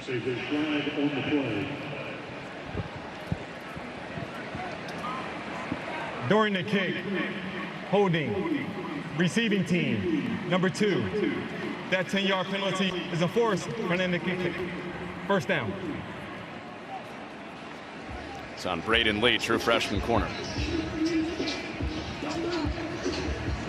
Yeah, you can't get much more balanced than that. You know, you say as a coach, hey, we want to be 50-50 when we're kind of in the ball control downs, the first and second downs. And that's you literally, you know, could script it better. Well, last year, Josh Gaddis' first year as the play caller on offense for Maryland, it was 60% pass, 40% run. It was very West Coast flavored with Talia Tagovailoa at quarterback. And that was their strength, right? He's the all-time leading passer in the history of the conference for a reason. That was their strength, and they're not going to go away from that with the talent they have on the perimeter and how Billy Edwards can complement these guys. They're not going to go away from that. But Roman Hemby, yep. Nolan Ray, yep. You hear offensive coordinators sometimes, I'm sure you've said it during your time as an offensive coordinator, balance doesn't always mean you're splitting it 50-50. But this looks like it's going to be a more balanced team by the play selection and by how they can beat you. Exactly, and the key in that is you got to be able to run the football. And if you can run the football, you can do anything, right? Because the play action pass opens up. You got to defend that box, which Uconn has tried to do with 5 and 6. You see these safeties deep. Good reaction. And Edwards keeps his eyes downfield and is on target. Ty Felton with another big hitter. Out across the 40 with another Maryland first down. He indicated for you, first down. Great work here by Billy Edwards, almost on cue. The safeties are playing way off. As we have a Uconn Husky down here. Officials timeout for injured defensive player. It's Jack Barton, defensive end for Uconn. Watch Ty Felton coming in motion here.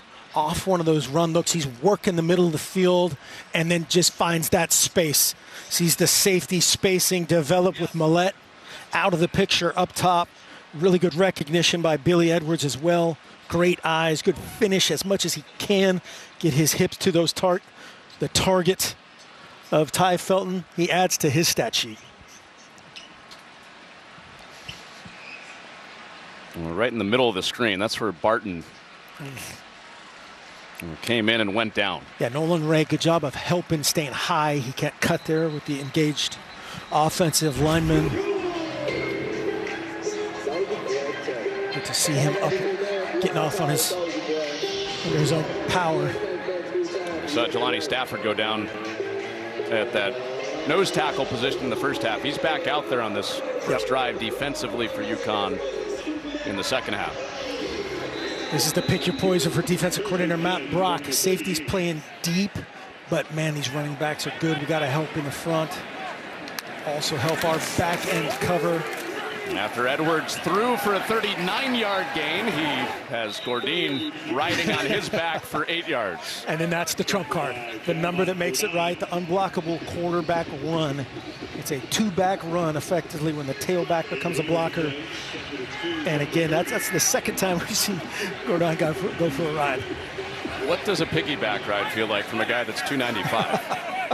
I would have gone down about 7 yards sooner, I'll tell you that.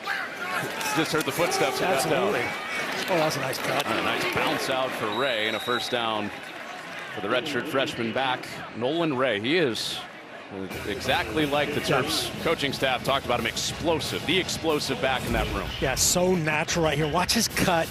This is in slow motion, obviously. That little chair cut, you're going straight, 90-degree left, 90-degree vertical. That is hard to do with that speed.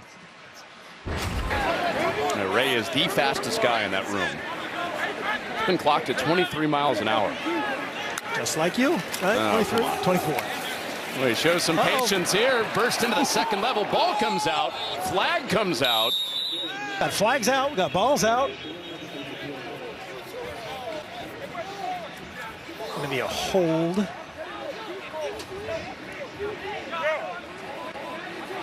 Holding. Offense.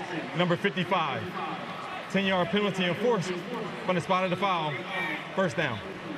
It's the new left tackle, Andre Roy. Of course, everybody is along that front. So that's not unique to him at left tackle. Yeah, Mike Locksley, I thought, was, again, another guy he's very encouraged about, a young, talented dude. Let's watch what he does here. Initial lock up. Not a ton of hold there, but maybe on that different angle. Edwards empties it out off the fake, over the middle, complete to Felton again, and he's sandwiched down inside the 5 with a first down for the Terps.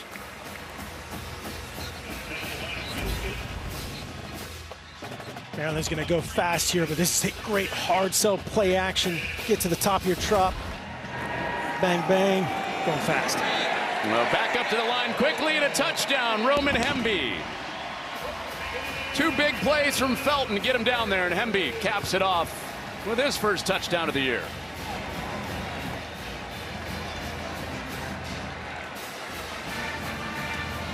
Again, when you can run the ball, you can do anything. Hard sell play action on the previous play opens up for Felton, and right now, just ground chuck 66, Alu Ba leading the way. And then that. Then that. Billy Edwards said, yep, let's do that again. I like that one. Great series by Billy Edwards coming out, setting the tone with we're going to score touchdowns in the second half. Are you going to take a crack at what exactly that was from Roman Hemby? I have no idea what that is. We'll mull it over at the break. Touchdown. It's going fishing. Billy Edwards, a couple more big plays on that drive to get Maryland on the board in the second half. Yeah, big play with a big human on your back, tugging, getting him to the ground, and then this set up the touchdown off the play action fake. Linebacker out of position because he has to be, and then Hemby paying it off with a touchdown run of his own. So 30-zip Terps, they have not lost a non-conference game, postseason included, going on 3+ years. They are 12-0 in the last 3 seasons at the start of this game. Yeah, very, very impressive. We were talking about that earlier in the week, just how impressive all of those non-conference statistics are. That's hard to do, hard to be that consistent. Brown with the shot to return it from inside his 5. Kicker. Bounces it to the edge, beat the kicker. And the herd coming for Maryland, but not before Brown brings that out to the 50. That's the one, right, man? You got to rally your kickoff team coming out of a halftime. Stuff happens, and there's a big old lane right here. If he would have just run through that to the left, no chance for the kicker. But a nice job of turning it that big inside by Lionel Whitaker and at least slowing him down and making him square up and get some guys on the scene. Well, biggest play of the day for Maryland. Mike Locksley saying right there, that's short, man. Short line drive, no time to run down. Biggest play they've given up, the one explosive through the air for Evers in the offense for Uconn. Well, the Skylar Bell completion late in the first half. Pulls it out and throws it away. Off target for Bell, we were just talking about. Yeah, just trying to set up that little slide route coming back to Skylar Bell. It's basically a forward pass, triple option, zone read action, and Maryland sniffed it out.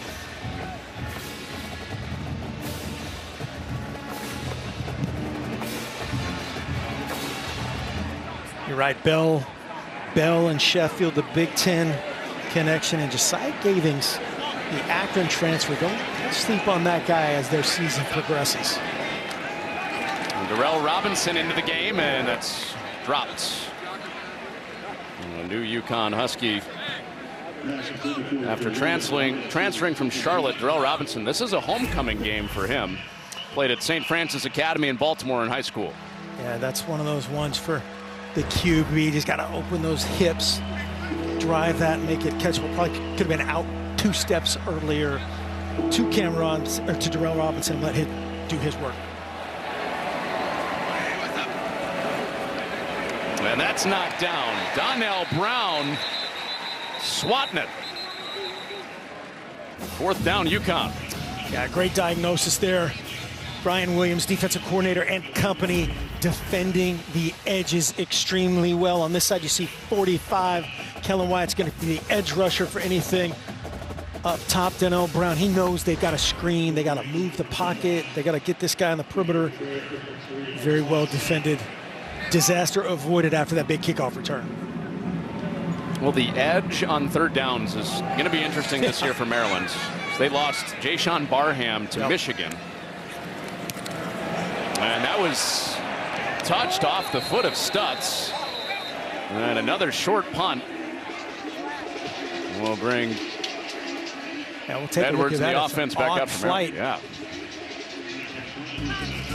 Huskies and Terps in the DMV to open up college football Saturday. College football all day on FS1 out of the Missouri Valley Football Conference and the FCS. North Dakota to Iowa State next, then UNLV against Houston. Nightcap, it's Wyoming against Arizona State, all right here on FS1. Connor Onion, Mark Helfrich with you from College Park. We thought this might have been tipped. It actually wasn't, just a straight up shank from Stutz, the punter for Uconn. Yeah, just let it drop too much. They try to get that back spin on it, and it almost became a drop kick, and Coach Mora just getting in his ear, loving him up a little bit, coaching him through it. So far, a tough day at the office for the Huskies against the Terps.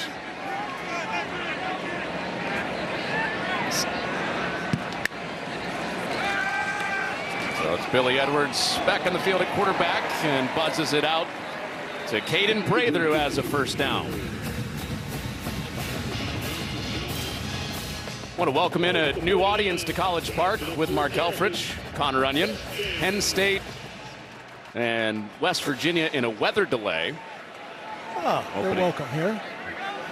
Good news, bad news. Bad news for Big Ten fans. Talia Tagovailoa is not missed at this point. Billy Edwards has been on fire and on cue. Goes through the hands of another weapon, Nolan Ray, but Billy Edwards now 18 of 24 for 223 and 1 touchdown. Felton has been outstanding. Gabe Prather has been outstanding. Talia Tagovailoa, the starter for 4.5 years, broke pretty much every single passing record before running out of eligibility, and then it became a 3-man competition for Maryland in camp. Billy Edwards was named the starter on Sunday, but Mike Locksley kept it tight to the vest until the game today started. Nolan Ray is swallowed up. 3rd down coming up. Edwards started perfect. First 2 drives, boom, boom, boom. A couple of touchdown scoring drives. What's impressed you about what we've seen? Just his management. You know, they had one kind of missed, timed up situation. Game 1, new center quarterback combination against kind of a funky defense that plays hard. He's got a big nose tackle over him. Can sometimes throw that QB off, but he's been under control, composed, taking care of the rock. Uconn showing pressure, but they bring 4. Edwards throwing behind it, incomplete. Wanted Prather. Coverage was tight from Malcolm Bell, and punt time for the Terps. Yep. You can see defensive coordinator Matt Brock and Jim Mora Jr. dialing up a couple different pressures in the second half. Just turns it to a one-on-one route up top. Good break by Bell, and got away with one right there from Billy Edwards Jr. with that inside miss. That's dangerous. Well, West Virginia fans that are flipping over while that game's delayed might remember Caden Prather. He was a Mountaineer before he came to Maryland 2 years ago. He's had a big day to begin year number 2 as a Terp. 6 catches, 60 yards. With Maryland out 30-zip. This is how we've gotten here. Maryland's defense pitched a shutout. Billy Edwards got it started with a touchdown on his first drive. Tyfel just great body control, showing himself right here. And then Nolan Ray, Mike Locksley described him as wow. And that's a great look at why.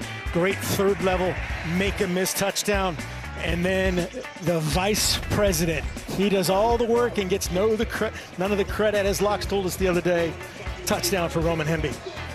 He said Roman Hemby's had to sacrifice some of that quiet nature now that he's the 3rd-year guy at running back. He's been a vocal leader and brought along all of these young talented guys, and Nolan Ray paying dividend for Roman Hemby. Unfortunately, no committee meetings for him, just running back meetings. Brown off the edge, flag comes in on the first down carry for Mel Brown for Uconn. Going to be an illegal motion, I think is the initial indication up top.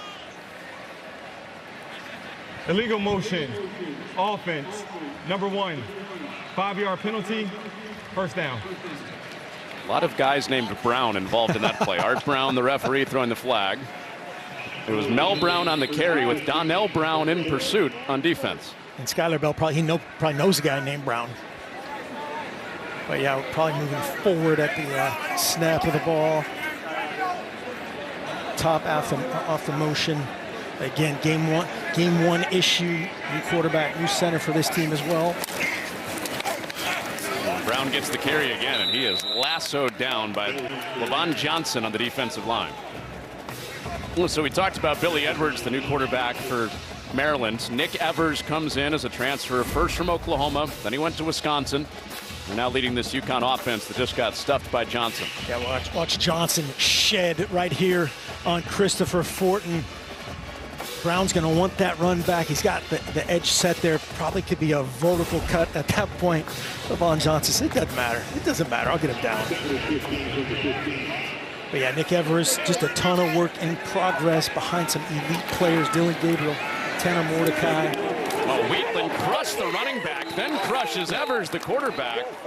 And it falls incomplete. A show of dominance from Caleb Wheatland. That's what I was talking about earlier. They have done an exceptional job of kind of knowing their strengths, knowing what Nick Evers has to do, get on the perimeter. What do you do then? You bring different guys to the party as far as setting the edge. You run through the protection, get your guy on the ground. Nick Evers just got to keep running around that, trust his guy to at least give him a shot. And Glendon Miller is back there hoping he would throw on the pick. Another pick. I think Wheatland's going to get a pretty good grade on film. Yes. Him and Brian Williams, the DC, watch that tomorrow. That was a double star. Here's one of Evers' biggest strengths. His helmet pops off. Ball comes out too. Traders on top of it. Flags are all over the place. And chaos breaks out at the end of that play.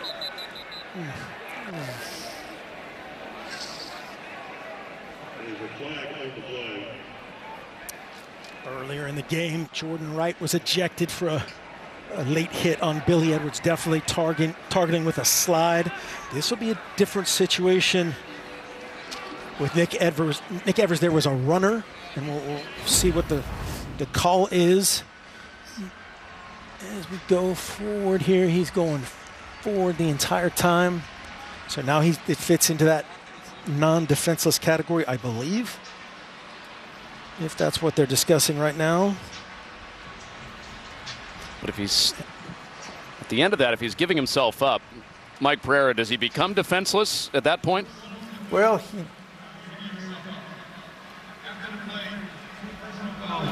Targeting defense. So the ruling is that he gave himself up. So yes, when he gives himself up, he is defenseless, and then you can't hit him in the head or neck area. I kind of question that, because when you talk about giving yourself up, you talk about feet first slide.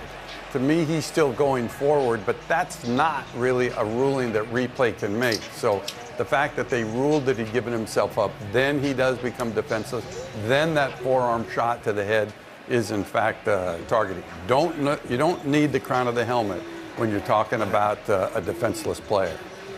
Yeah, so that's exactly, see we're 2 for 2 together right there, and that I agree. And then, because again, right there, that's not really giving himself up, the big difference. And it's ugly, it's to his head. The helmet comes off, but the difference of Billy Edwards earlier, feet first slide. Right here, Nick Evers is fighting for yardage, as again, a young competitive first start guy is doing. Normally that would have to then go, as Mike just said, to that crown of the helmet, to the head and neck area. But we will await on the determination here from Art Brown and company. Yeah, Mike brought it up. It's not your conventional feet first look. Right. It looked like After even further review, there's no foul for targeting. Personal foul, late hit, defense, number 44 will be assessed. First down. Okay, so Caleb Wheatland gets to stay, but it's a first down for Uconn. Yeah, it gets to stay in. As Mike said, they called it a late hit with targeting. And Trey Nice job Reddick.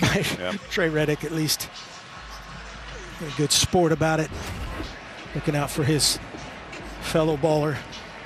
So it takes exactly one game for the backup to play for Uconn. The last 3 years, they've had to go to their backup for an extended stretch. This is Joe Fignano, who was the starter out of camp last year. In the first game, right? In the first or second game in each of the last 2 years. It's just, it's make-believe. His first snap coming off the injury is a give for Fignano. Yeah, 2 games in last year, Fignano had season-ending shoulder surgery.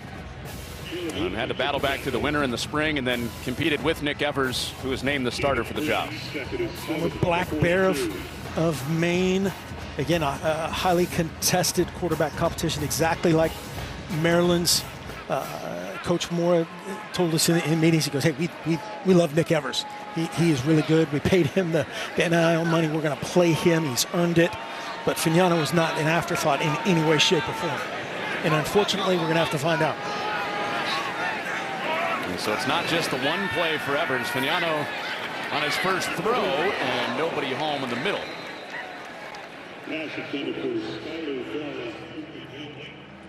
This good little hard sell play action, kind of a max protection on paper for Fignano to come out of here.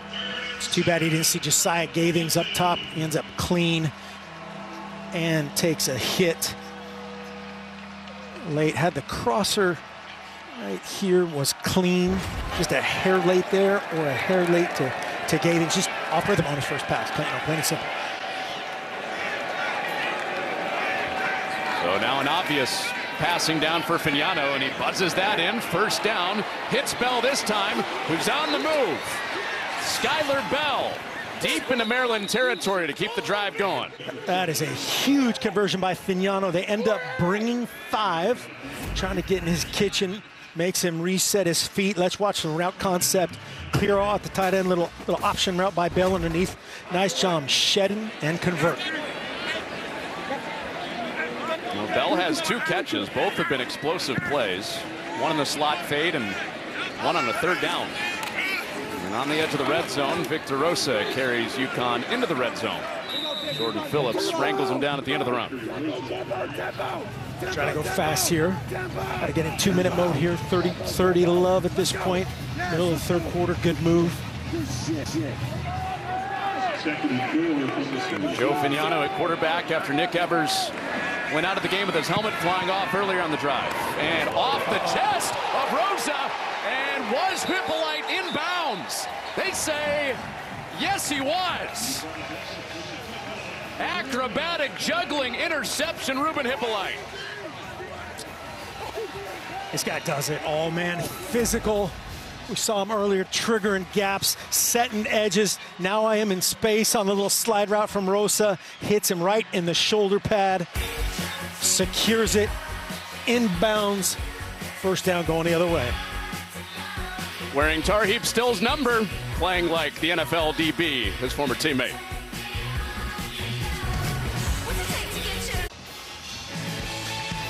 First career pick, Ruben Hippolyte, and a memorable image of this one off of the chest of Rosa, and then the dive and the tumble. Yeah, unbelievable finish. Joe Fignano would love to forget that. Just trying a little ball control route outside to Rosa, getting some love on the sideline and frustration for Skylar Bell. Bell had the big third down catch to keep the drive going. And then the pick from Hippolyte gives the offense for Maryland a chance to get another look at MJ Morris, who was named second string out of the 3-man quarterback battle. His second drive of the day. Yeah, second drive of the day. The first one ended on his own volition of the early slide on what would have been a third down conversion and had to punt. I was wondering when they would come back to him in the second half. We have that answer. Out of empty. Morris, quick fire. And Damon Brinson is right there to make that tackle. As Morris hooked up with Ryan Manning, the redshirt freshman from Baltimore. A lot more coverage changes, a lot more pressure changes. I don't know how much, it'd be interesting to know how much is that due to Durante Jones missing that first half. There's a bunch more going on defensively for Uconn, and part of it obviously trying to change things up and put some pressure on the Maryland passer. Colby McDonald finds a seam up the middle, stayed on his feet for a couple extra yards. First down, Terps on the 22-yard hit for Colby McDonald. NB 1, Nolan Ray 2. Here comes Colby McDonald, 5'10", 211, another Maryland native, running through Durante Jones right there, and Bumba stumbling just short of the 50. The Terps' new right guard, Alou Ba, came out of the game after that play. Tamaris Walker comes in to replace him. So Morris working behind an offensive line that has all the guys that Billy Edwards got to work with the starters protecting him. And out to the edge for Shalik Knotts. Not much there. Gordine chases him down. You always wonder about the psyche of a quarterback that was close to getting the job, is told he's going to be second string, but this is a way Maryland can keep Morris engaged. No doubt. I think, I've always felt that that's the measure of that backup quarterback. Are they happy? Absolutely. But the measure of that character of that guy, what does he do in the next practice? How good is he in the next practice? Because that's his reaction, right? That's his reaction to the adversity of it, the coachability going forward of him, the attitude of his teammates. MJ Morris has made a bunch of great moves by all reports. Well, Mike Loxley said that he couldn't really tell how MJ Morris felt about the news that he was not the starter because he's a quiet guy, but in Mike Loxley's words, MJ Morris hears everything and absorbs it internally, but pretty stoic. Yep. Yeah, and again, that's hard to transfer.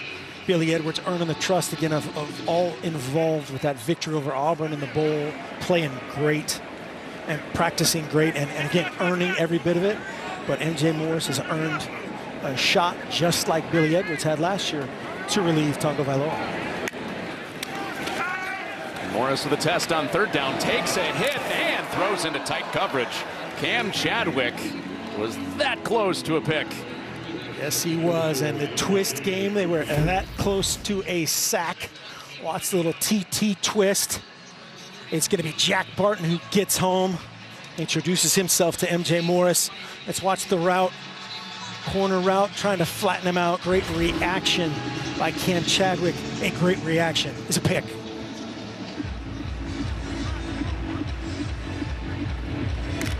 So both MJ Morris drives so far have ended in punts. This drive did move. They send McPherson out again, and a nervy catch from Sheffield. And Uconn will have it back. We'll see who comes back out at quarterback. Will it be Evers or Fignano?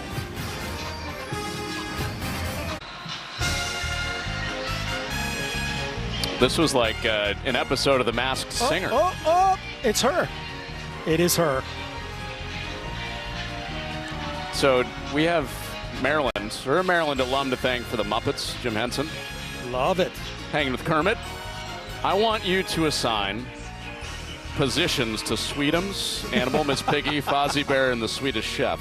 Oh, wow. Where are you lining him up? That's You're the top Muppets five offensive Muppet coordinator. Football player. I'm going to call you Sweetums from here on out because that guy looked tough and his name's Sweetums. Animals. Oh, no. Oof. Incomplete. Almost Fignano's tip pass. pick number 2 right there. Fignano just got to get in rhythm. They're trying to get him some makeable throws. You're like catch and get out. You're like Jim Mora and Mike Loxley in the offseason. You just pivoted off of naming your Muppet starting quarterback. Exactly. Well, Max Linewand, our producer, a diehard Muppet fan. He had 5 people on there nobody ever even heard of. He went like deep Muppet lore. So I'm taking that as Miss Piggy as your starting quarterback. All right, book it. I'm going to go Animal. Okay. Tight battle in Versatile, camp. yeah, tight battle in camp. We'll get Sweetums some run, just like MJ Morris. You? I mean, I was trying to lead you toward Miss Piggy being the quarterback. So sure, why not? I don't think I was named to your staff, though. Absolutely. So does Fignano out. Evers got hurt on the last drive. Who was named the starting quarterback for Uconn. Helmet came off on a late hit. And over the middle, Hansen has the catch, and he's right at the sticks and beyond him for a first down. Great job standing in here by Joe Fignano. You see your buddy go down, you make a mistake on the pick as a team, not necessarily his fault right there, but took a shot right there, a big throw and catch on that first down. Jim Mora talked about Fignano when he got hurt last year. He never went into the tank emotionally. Stayed up, stayed around the team, wanted to come back. Obviously wanted the job. But here he is as the backup, playing in the first game, and Skylar Bell down the field one more time. And he is in bounds with possession. Very explosive. Spot. We talked about him during the break. Here's another big box fade. It's him versus Glendon Miller with all of that room. That is a great ball by Joe Fignano. A catchable spot, letting him run and get it. Skylar Bell is a weapon. He's over 100 yards on the day on just 3 catches. And right back to him, Glendon Miller up to introduce himself. See if they go fast here again. Just get the rhythm going, get back in this game. Get some points, ideally, right, for the Husky Nation. Good job there. He's getting the ball, throw and catch, chances, opportunities.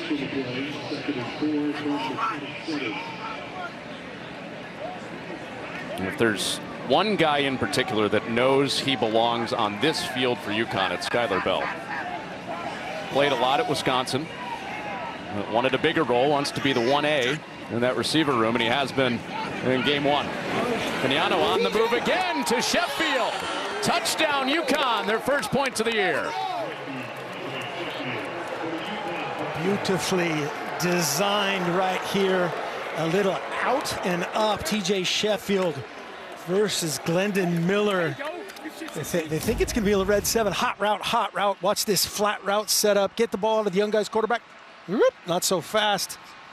Out and up. Touchdown, Huskies. Has to feel good for that sideline. Joe Fignano, tough battle in the offseason. Sheffield, he says, don't forget about me. I'm a Big Ten guy, too. 5 years at Purdue. He caught a touchdown against the Huskies as a Boilermaker in a Purdue win in 2021, and now his first as a Uconn Husky has Uconn on the board for the first time. The ironies of the transfer portal era. Yeah, the last time he scored a touchdown when Uconn fans were watching, they're like, oh, we don't like that. And now TJ Sheffield on the pass from Fignano. You mentioned it. Joe Fignano didn't play the entire first half, lost the battle in camp. Very easily could have been a sluggish look, but moved the ball both drives. He's been a quarterback. Absolutely. That, tough bounce on that first one from Rosa, trying to get it out on a similar play to that flat route. And then the big time throws to Bell, getting Sheffield involved, their experience. And just the mindset of standing in multiple times. That guy just took shots on multiple plays on that drive, completing it with a beautiful design by offense coordinator Gordy Samus for the touchdown.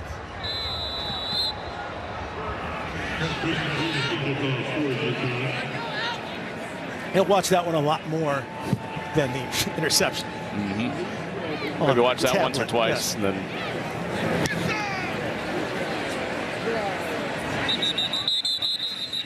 kickoff goes into the end zone. so Maryland coming back out after Uconn's first touchdown of the day. Next week, the game of the year is here on Big Noon Saturday. Quinn Ewers, 4th-ranked Texas against 9th-ranked Michigan. What are the Wolverines going to look like coming off that national championship next year? Very, very big test to begin it, obviously. It all starts with Big Noon Kickoff. Live from Ann Arbor, 9 Eastern, next Saturday. And of course, last week in Dublin, the college football season started. Georgia Tech and Florida State. Game-winning field goal for the Yellow Jackets last night. Checking out our guys, Tim Brando, Devin Gardner, calling that game from Madison. With Wisconsin beating Western Michigan. There's Felton out of a couple of tackles. Now showing off the speed. All the skills on display for Ty Felton. And all the way home.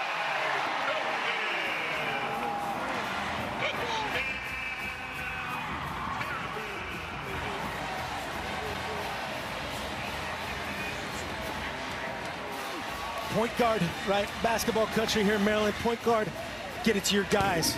Get it to your guys in space. Throw just an innocent little boundary hitch to Ty Felton. Bang, bang. Make a miss, make a miss. Track meet. D lineman, safety was bad angles. No chance. Break the tape. Ty Felton, touchdown.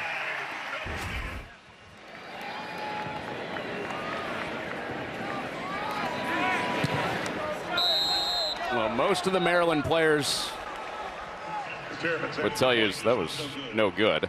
Most of the Maryland players would tell you Nolan Ray, their running back, is their fastest player, but Ty Felton is right there with him. He runs a low 4.3 40-yard dash. Yeah, it showed right there. And just, again, ball switch. High and tight, the ability to shed that last defender with the inside arm. Fundamentally sound, fast, tough, unselfish receivers. Ooh, that's dangerous. Billy goes, did you see me throw that about 5 yards and my guy did the rest of it? Heck yeah.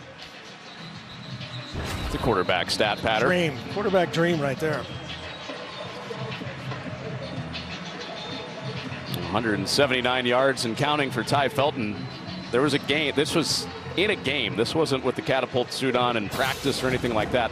With pads on in a game against Nebraska, 22 miles an hour. Amazing, amazing. So Ty Felton not safe in the school zone.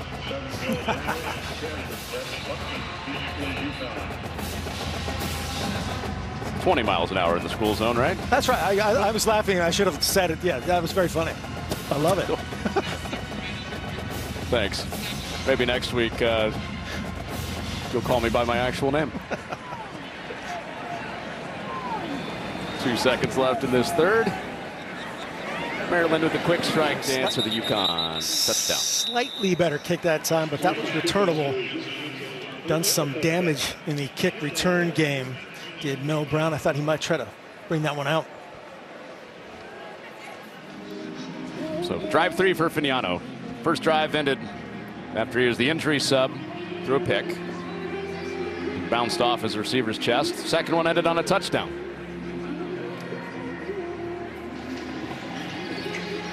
There was some debris up top that we thought was a flag. I think it was just a towel up top that they just picked up, and they can kind of do whatever they want here. 2 seconds left in the quarter.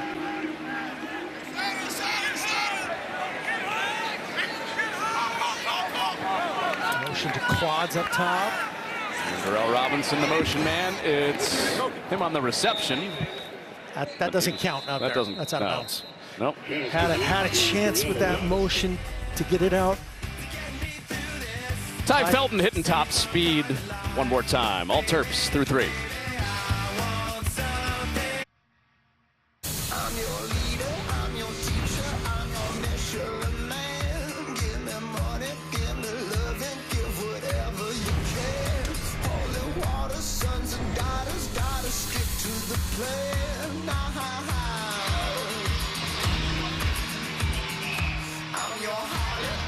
Billy Edwards and Ty Felton, like they've been doing it their whole careers. Even though it's Billy Edwards' first start, I think some morale has been boosted with Wale on the sideline.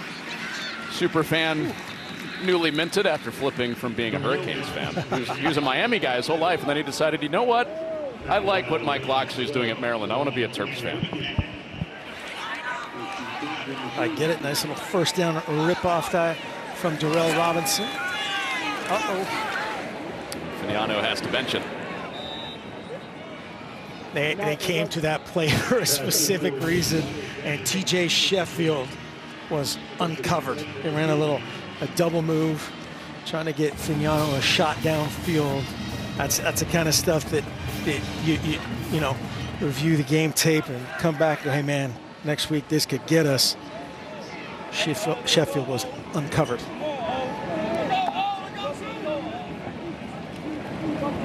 Fignano running the option with Rosa. And Rosa with the shoulder pads down after the pitch. Daniel Wingate got to him. Close to a first down. Nice play design again. They ran that earlier with Evers. Everybody in this stadium thinking, hey, Evers could run the option right there with the backup Fignano. Great execution with the pitch off Donnell Brown. A lot more fun sometimes to option off that guy and not getting hit than do anything else and play him in space.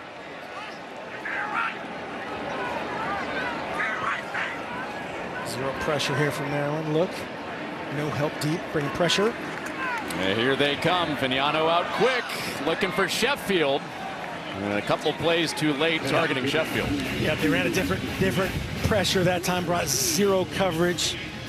You're right, though. Gordy Samus, offensive coordinator, probably came back to that and said, hey, we got to get a look here, but they've got 5 to block. That's 6 dudes in the picture.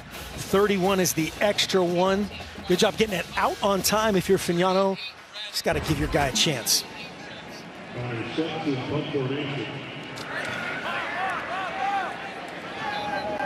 Saw the shot at Jim Mora and Connor Stutz earlier. Trying to get him right after he shanked a punt. Much better. And this one much better. Oh, can't get the bounce. Takes a Terp bounce, in for a touchback.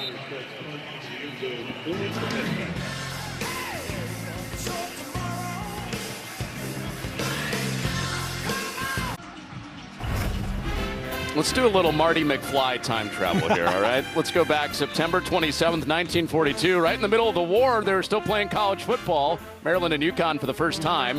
The Nutmeggers. Yeah, the Nutmeggers. The Nutmeg State, Uconn, or Connecticut. Clark Shaughnessy was the head coach at that time for Maryland. Father of the T formation. Love it. MJ Morris, the quarterback for the Terps. And he gets sandwiched with his eyes downfield. Herd of Huskies came up and chopped him for a sack. Yeah, it looks like this is going to be MJ Morris for the rest of the game here, getting some invaluable experience here going forward. Billy Edwards has the look of a guy who's had a really good day, but a lot to work on still, which is scary and great for their upcoming opponents. MJ Morris. He gets hit at the end of that. Flag comes out. Famina Brown was in late, and now MJ Morris is slow to get up.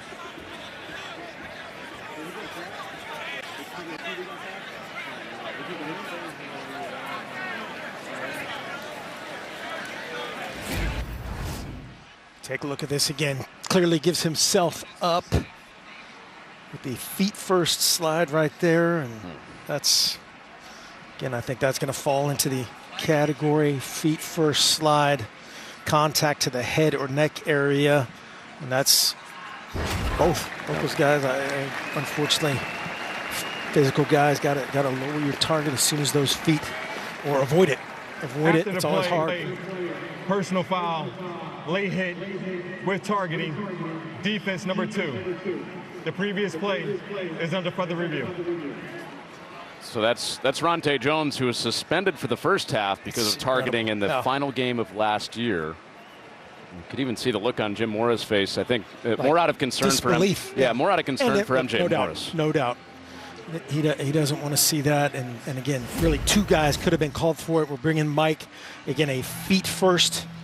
That makes him defenseless. So it just the standard is now simply forcible contact to the head or neck area. And Mike Pereira, what do you think? Yeah, I think clearly it's targeting. Now remember, the announcement is key. So what they said was late hit with targeting. So really that means they've called 2 fouls. They've called a late hit and targeting. You can take off targeting, but you would still have UNR, unnecessary roughness for the late hit. But in this case, as you said, breaking down, play is over, he's defenseless, have to stay off the head or neck area. So to me, I think it's targeting shoulder to the head. For the review, the ruling on the field of targeting is confirmed. Number 2 is disqualified. First down, Maryland. So Ronte Jones for the 2nd straight game called for targeting. That's the 2nd player for Uconn in this game disqualified for targeting after Jordan Wright was disqualified earlier.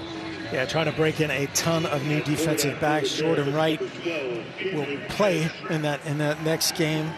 Durante Jones, not the 2-game streak that he or anyone else wants, and certainly not Jim Moore Jr. Cam Edge, the new quarterback, with MJ Morris leaving the game after taking that hit. I sure hope he's okay. Morris And battled so hard for the job with Edge and with Edwards. Just a scary, scary hit. Yeah, they'll try to work through that, working through some subs in the offensive line, and he's the most physical, looking of these quarterbacks. Again, MJ Morris has an elite skill set that's slightly different. Billy Edwards kind of a little bit of everything, and again, just really, really efficient. That's what Mike Locksley was looking for in this quarterback battle. He said he feels like he can win with all three guys. Yep. And I believe it. Mike Locksley's done a great job both recruiting that position and coaching this position now. And just with the talent around these guys, they're going to work out the kinks in the offensive line. Will there be different challenges in the Big Ten slate? Absolutely. No one knows that better than him. But there's just so much talent everywhere else. Tight end, they're better. They're 2, maybe even 3 deep there. Multiple wideouts. 3 deep at running back today has been more than evident. Ray, Hemby, and McDonald, the 3-headed running back room. We also have DeJuan Williams. And Edge's first pass is complete. Ryan Manning picks it off the turf. Ryan Manning with the reception. In Edge's mind, this is going to be a laser completion for that first throw, and catch. Just feathered that in, was under a little bit of duress with a 4-man rush. But that's gold. Again, to get 3 guys through this game active. Coach Locksley, again, that would have been his goal going into this game. You're never really sure you're going to be able to do that. Back-to-back completions for Edge. But we did see Edge in the bowl game. Yep. Him and Billy Edwards both played at quarterback in the win against Auburn. Edge, pretty good in the short stints we saw him. 4 for 6 through his first career touchdown pass. No doubt. Those guys both played great and earned a bunch of credibility amongst their teammates, amongst this coaching staff. Billy Edwards winning a tight race. That's a really bad fake signal there. That late and with the earpiece. No, yeah. Got to do something at this point in the game. He's creased here. First down, Maryland. Well, the helmet communication, you get 1 player on the field at a time that has contact with the coaching staff, but that turns off with 15 seconds. Which you can see right there. There's Edge, the back of his lid, that green dot, the C2P, coach to player. Right there, there's somebody on defense on every team. It's 1 person on offense on every team, maximum at any point. Well, Billy Edwards, the reason he might have been signaling, right, is that the communication cuts off 15 seconds on the play clock, so you might still need some signals. Oh, absolutely. That is still, especially in the college game, there's a ton more check with me at the line of scrimmage, and coaches want to kind of have the chalkboard last, as everybody says, to get to the ideal check. Now to the edge. Cam Edge has his first touchdown pass of the season. Josiah McLaurin in for a Terps touchdown.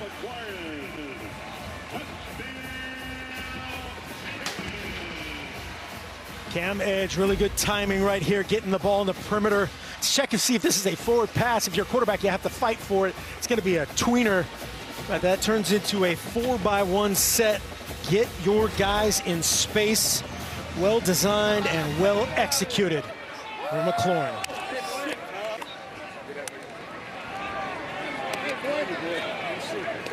You can take that pressure off your chest as a former quarterback. That's right. Yep. They did rule it a pass. Absolutely. Beautiful.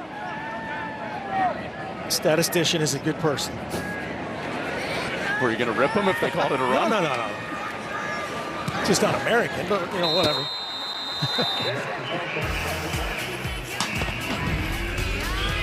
Well, the Terps getting close to 13-0 in the last 4 years in non-conference games. Rolling in the opener in 2024.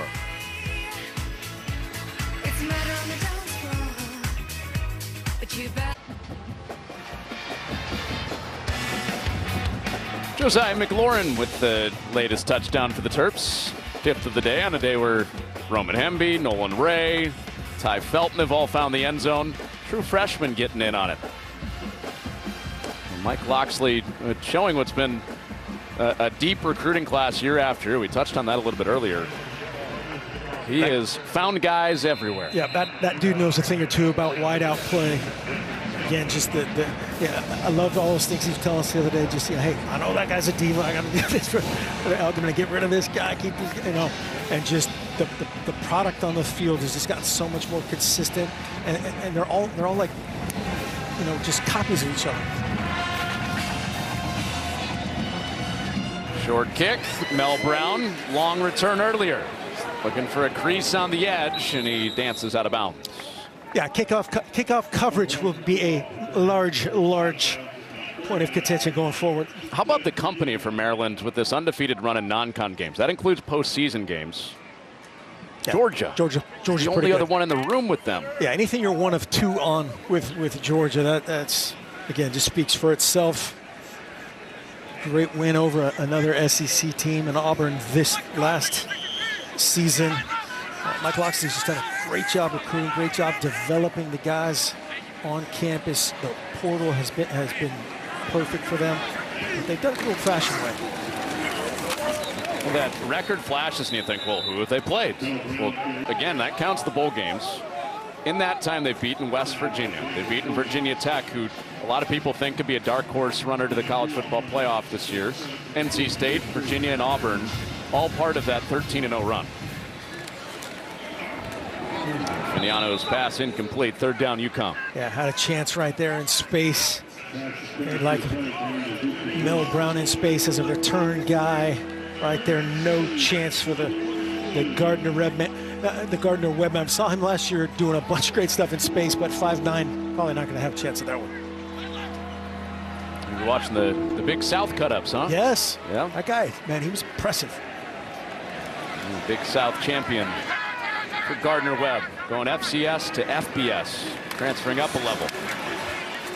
Vignano on third down, wants Skylar Bell. He's got Skylar Bell, who's over 100 yards on the day, and he's escorted out of bounds with the drive alive for Uconn.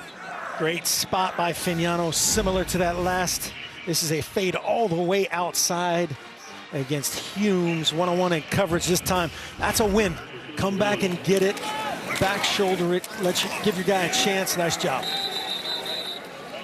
Brown got stuck in the hole. We were talking about Skylar Bell wanting to come here, have a bigger chance to put some stuff on tape for the NFL. What do you think NFL scouts will want to see from him going Wisconsin to Uconn before he tries to make that jump? Yeah, there's always questions about that guy or that type of situation, and scouts get all that stuff answered. And he's put enough on tape, both at Wisconsin and here, to earn some sort of look, and he'll get it. He's just too dynamic, too rare with the ball in his hands, his skills. He'll get a shot. Well, 4 of his 5 catches today have been explosive plays. Yep. And they've done a good job of getting him in those one-on-one situations to again play to the quarterback strengths. First it was Nick Evers, and then Joe Vignano. They're starting to get a little rhythm, no doubt about that. That'll pay dividends for them going forward. Those numbers for Bell have come across 2 quarterbacks. Evers left earlier in this second half after his helmet came off on a hit he took. Darrell Robinson's showing some power in the backfield, but only able to get back to the line. Coach Samus referred to him as the heavy runner. There's a good look at that right there. Just a big, thick, square him up truck, spin move to stay alive before the Maryland defenders rally to get him down. That doesn't mean he's slow, right? It just means he's going to run through you. Yes, yeah. He's not going to pass up contact in the dark alley. 4th and 5. Vignano with time underneath, and that's right at the marker. I don't think they got there. Yeah, not there. Nope. Darrell Robinson was a yard short. Maryland did a great job playing deep to short. We'll step out. Terps looking for 1-0. Today's smoking player of the game is brought to you by Old Trapper. What's your beef? It's Ty Felton, 178 yards, a career high. He has been awesome right there. A big post up on the goal line. for his young quarterback, Billy Edwards. That play-action pass set up a touchdown right here. It's a little DIY touchdown. Breaking tackles. Use that 4.3 speed. Unbelievable day from Ty Felton. Most yards since former Terp, DJ Moore. Another fast guy. He's pretty fast. Can we do an overlay at some point this year of Billy Edwards to Ty Felton, Caleb Williams to DJ Moore in the NFL? Ooh, I like it. Might see something like that. Yes. Felton and Prather, the two guys that came back, they're looking for a consistent third guy. Last year it was Corey Dyches, it was Jay Sean Jones. It was just an embarrassment of talent for Talia Tungavailoa to throw the ball to. Yeah, it'll be interesting going forward. The name that we heard about and read about a ton in the preseason was Shalik Knotts. And Punch Knotts hasn't really shown up in this game. And I think I see why. These other guys have been outstanding, and we'll see the development of Octavian Smith. They talked about Rob Smith as well going forward. A couple tight ends, and a very talented backfield on this team. Always some mysteries week one. Yes. You find out a lot more if you're Maryland next week, you would think. Yes. Going into a conference game of the Big Ten. Edge's pass incomplete. Will be 4th down. A little off timing there, trying to get Robert Smith up top one-on-one. Had a great route cut right there, just a little late with that ball. Right at the feet of Beyonce's cousin, Robert Smith. It's a good pull, right? Is she here? Let me look through my binoculars. Let's see. McPherson out to punt. And Sheffield retreating. Oh, that is a booming punt. Are we sure he's not Australian?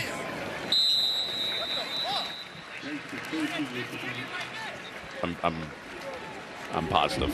Sorry. Jim Mora is coming back to College Park today. He hadn't coached a college game here. He did coach in the pro levels and came to a couple of games here with the Baltimore Stars. Right? Yes. He was telling us. Favorite memory, Baltimore Stars, coached by some guy named Jim Mora Sr., a legend in his own right. This team, this is one of those scores right here. This is a tough score to look at. 43-7 at this point.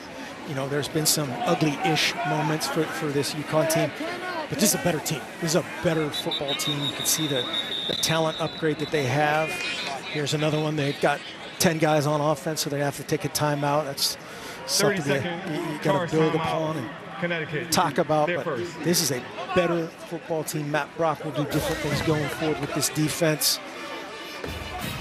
And a much different schedule going forward. The schedule is really interesting, isn't it? Yes. This is likely going to be UConn's hardest game. Yes, absolutely. I think they that's do have more Duke than in a couple fair. of weeks. Yep. And then also you look at, this is maybe an independent that's not named Notre Dame schedule. They're at home against Merrimack, at Duke, and then 3 in a row. Florida Atlantic, Buffalo, and Temple at home. And then they keep going and then, at home. They keep going the home schedule doesn't stop. Yeah, it's home and home and home and home. 6-game homestand. Yes. I had to do a triple take on that and a couple on the road there at the end. But there are brighter days. That guy's got his rally cap on. See it? I love it. Glass half full.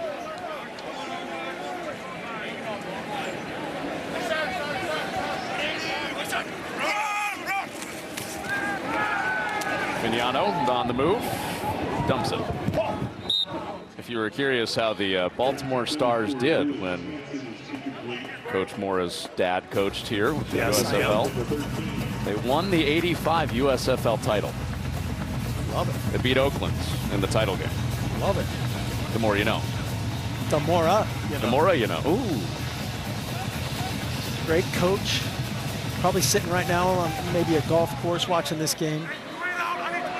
Taking notes for his son going forward.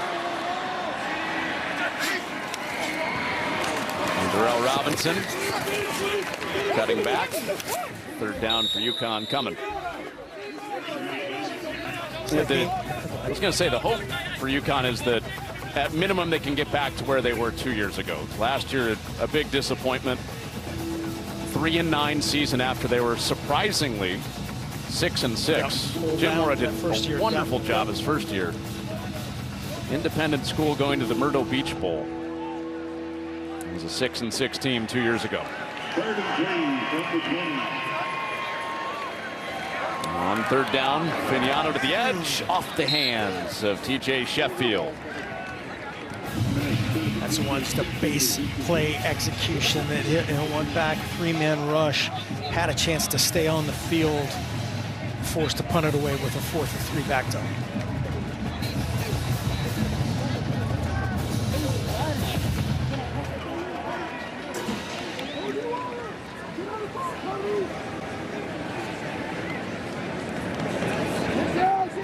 Maryland, little late getting guys onto the field. Yeah, at this point in this time and score is where your special teams coordinator is the hardest job in football. You got injured guys, you got the guys that got kicked out, all these moving parts on both sides.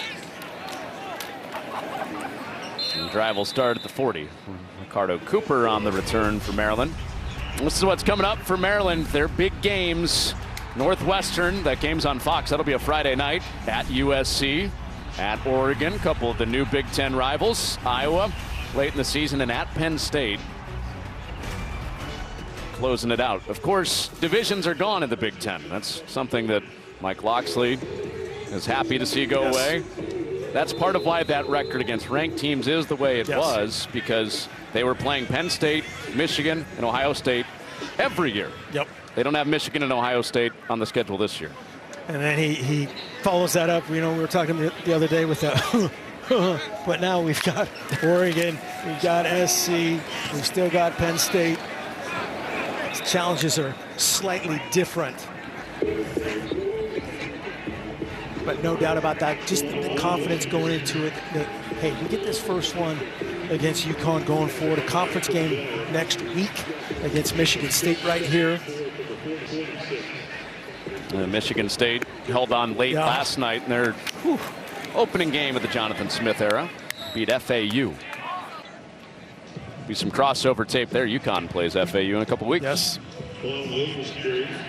Back-to-back carries. DeJuan Williams. It's interesting, you got former teammates that are freshman running backs in this game. You had Darrell Robinson, who we've seen a lot for Uconn in the second half. DeJuan Williams, his former backfield mate at St. Francis Academy here in the Baltimore area. That is a talent factory. No doubt, but they won a lot of games. Blake Corum out of St. Francis Academy, former Michigan running back, now in the NFL. Love the audio. Quarterback run, quarterback run. Turns out to be quarterback throw, but incomplete. It's McLaurin again. Robert Smith, excuse me. Twisting for that 4th down. Edge in the Terps offense coming off the field. Just got to save a little room for the quarterback up top. Kind of ran up that sideline and then obviously a little bit high on that throw. Price McPherson in bunt formation. TJ Sheffield for Uconn.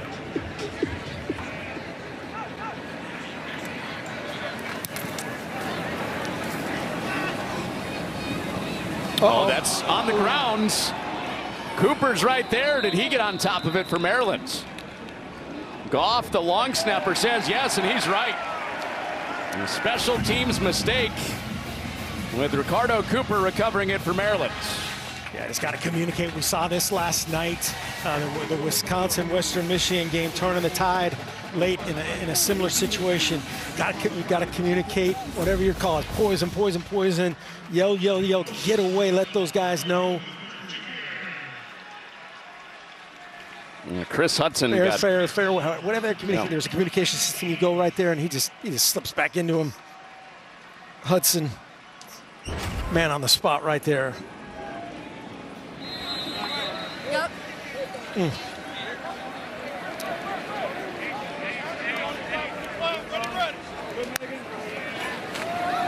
McLaurin in the backfield, and he's cut under. Malcolm Bell made the tackle for Uconn. They could take this to the 2-minute timeout if they want to. I would imagine they would right here. based on what Coach Locks wants to do with kind of his backup group here. Yeah, a lot of teachable tape here, and a lot of coaches around the country right here learn, hopefully have their team learn from that last play before they make it themselves. McLaurin again. They do run a play before the 2-minute timeout, and this should take us there. It will.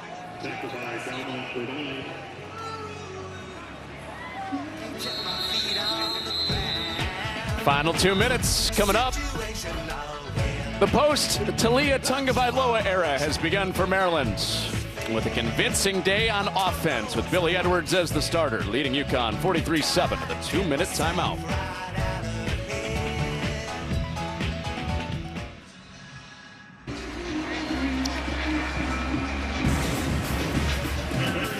More to come on FS1, North Dakota and Iowa State, UNLV Houston, Wyoming, Arizona State, all on FS1 and the Fox Sports app. So you can park it on the couch.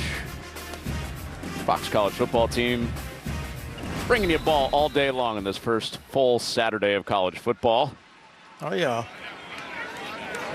That guy was fishing earlier. Yes, he had some moves I could decipher. Edge with a first down pass. Robert Smith. Delicious. I think that's our crab cake pretzel that we had earlier. That looks, yeah. What did you say they had? Crab fries? Was that the item? Not here. That was other coast. Okay. I got those in Seattle one time. Yeah. Crabapalooza here. A lot of options. Nothing there for Williams. Uconn doing a great job against this base run. There's a lot of the backups on both teams here. These, people are going, hey man, why did you just end this game? This is valuable, man. These guys have earned every rep before the 2-minute timeout, after the 2-minute timeout. Gold for these guys going forward.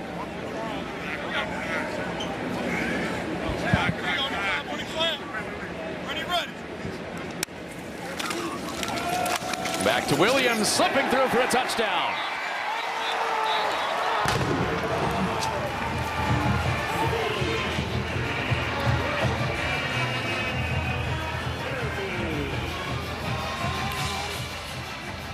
She loves it, almost untouched that time by DeJuan Williams. Creasing it, they ran a little line step up front.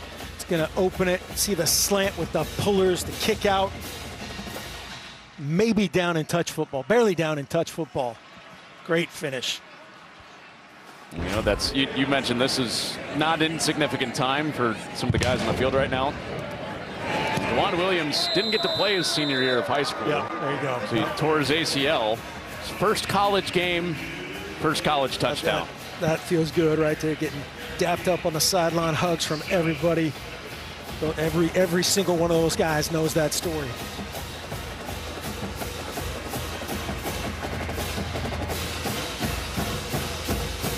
This to come for Maryland. Our friends at Big Ten Network have next week's game against Michigan State, so right into Big Ten play. Yeah, they as you said, Michigan State a lot of film to work on. Played great on defense. Had a couple uncharacteristic issues last night for a Jonathan Smith team, and then if you're a Maryland fan, you're taking off all those next games. Okay, I'm going to win that game. I'm going to win that game. I'm going to win that game. But you got to play those games. You got to win those games in the off season. Mike Locksley so far, man, 50-7 against certainly a different level rising up Uconn team. Big. Well, they won their Big Ten opener last year against Indiana, part of a 5-0 start. And things got a little bit hairy in October. There was the Illinois game and the Northwestern game that they both thought they should have Very had. uncharacteristic, especially that Northwestern game. But anything can happen, man.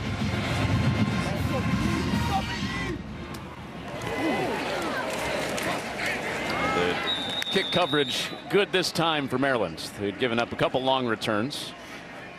Yeah, that was a clean, legal, big-time physical pop right there on that return.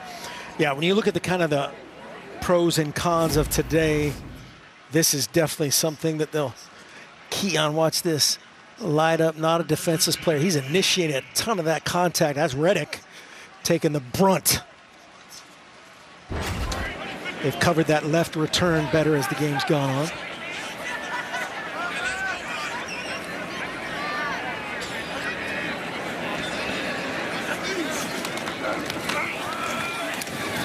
Darrell Robinson. So this is the other part of that former high school backfield that had Darrell Robinson, who just carried that, DeJuan Williams, who just scored the touchdown for Maryland. I want to coach those backs. That'd be really smart. Call up Masai Halamariam at St. Francis.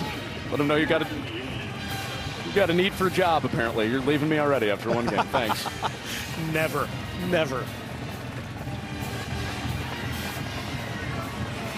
Okay. Uconn feels like they're trying to just win this on the ground, get to the next game, play clean as cleanly as possible at this point. And Jim Moore Jr. knew that coming into this. He knew this would be a tough day. The matchup, they're going to give them their best shot, no doubt about it, to kind of find out where they are talent-wise. And then you flip it over to the side of Maryland. We talked about all the great things that they have done today. Kickoff coverage among them, things to work on, ball security offensively, and then a ton of pros. Billy Edwards era off to a huge start, and all those playmakers, the defensive turnovers, did a great job. They didn't show a ton defensively to their upcoming opponents. Ton to build on, a ton to coach for both these guys. So Mike Locksley and Maryland will go into their Big Ten opener next week against Michigan State, 1-0. With new quarterback Billy Edwards throwing for over 300 and a Maryland win. Fun first one, partner. Yes, absolutely. That's Mark Helfrich. I'm Connor Onion. Rowan Graywall helping us out in the booth today. Mike Rudolphi, our statistician. Max Linewad, Derek Manning, our producer and director. We thank you for watching football all day long on FS1. Do not go anywhere. North Dakota and Iowa State coming up next.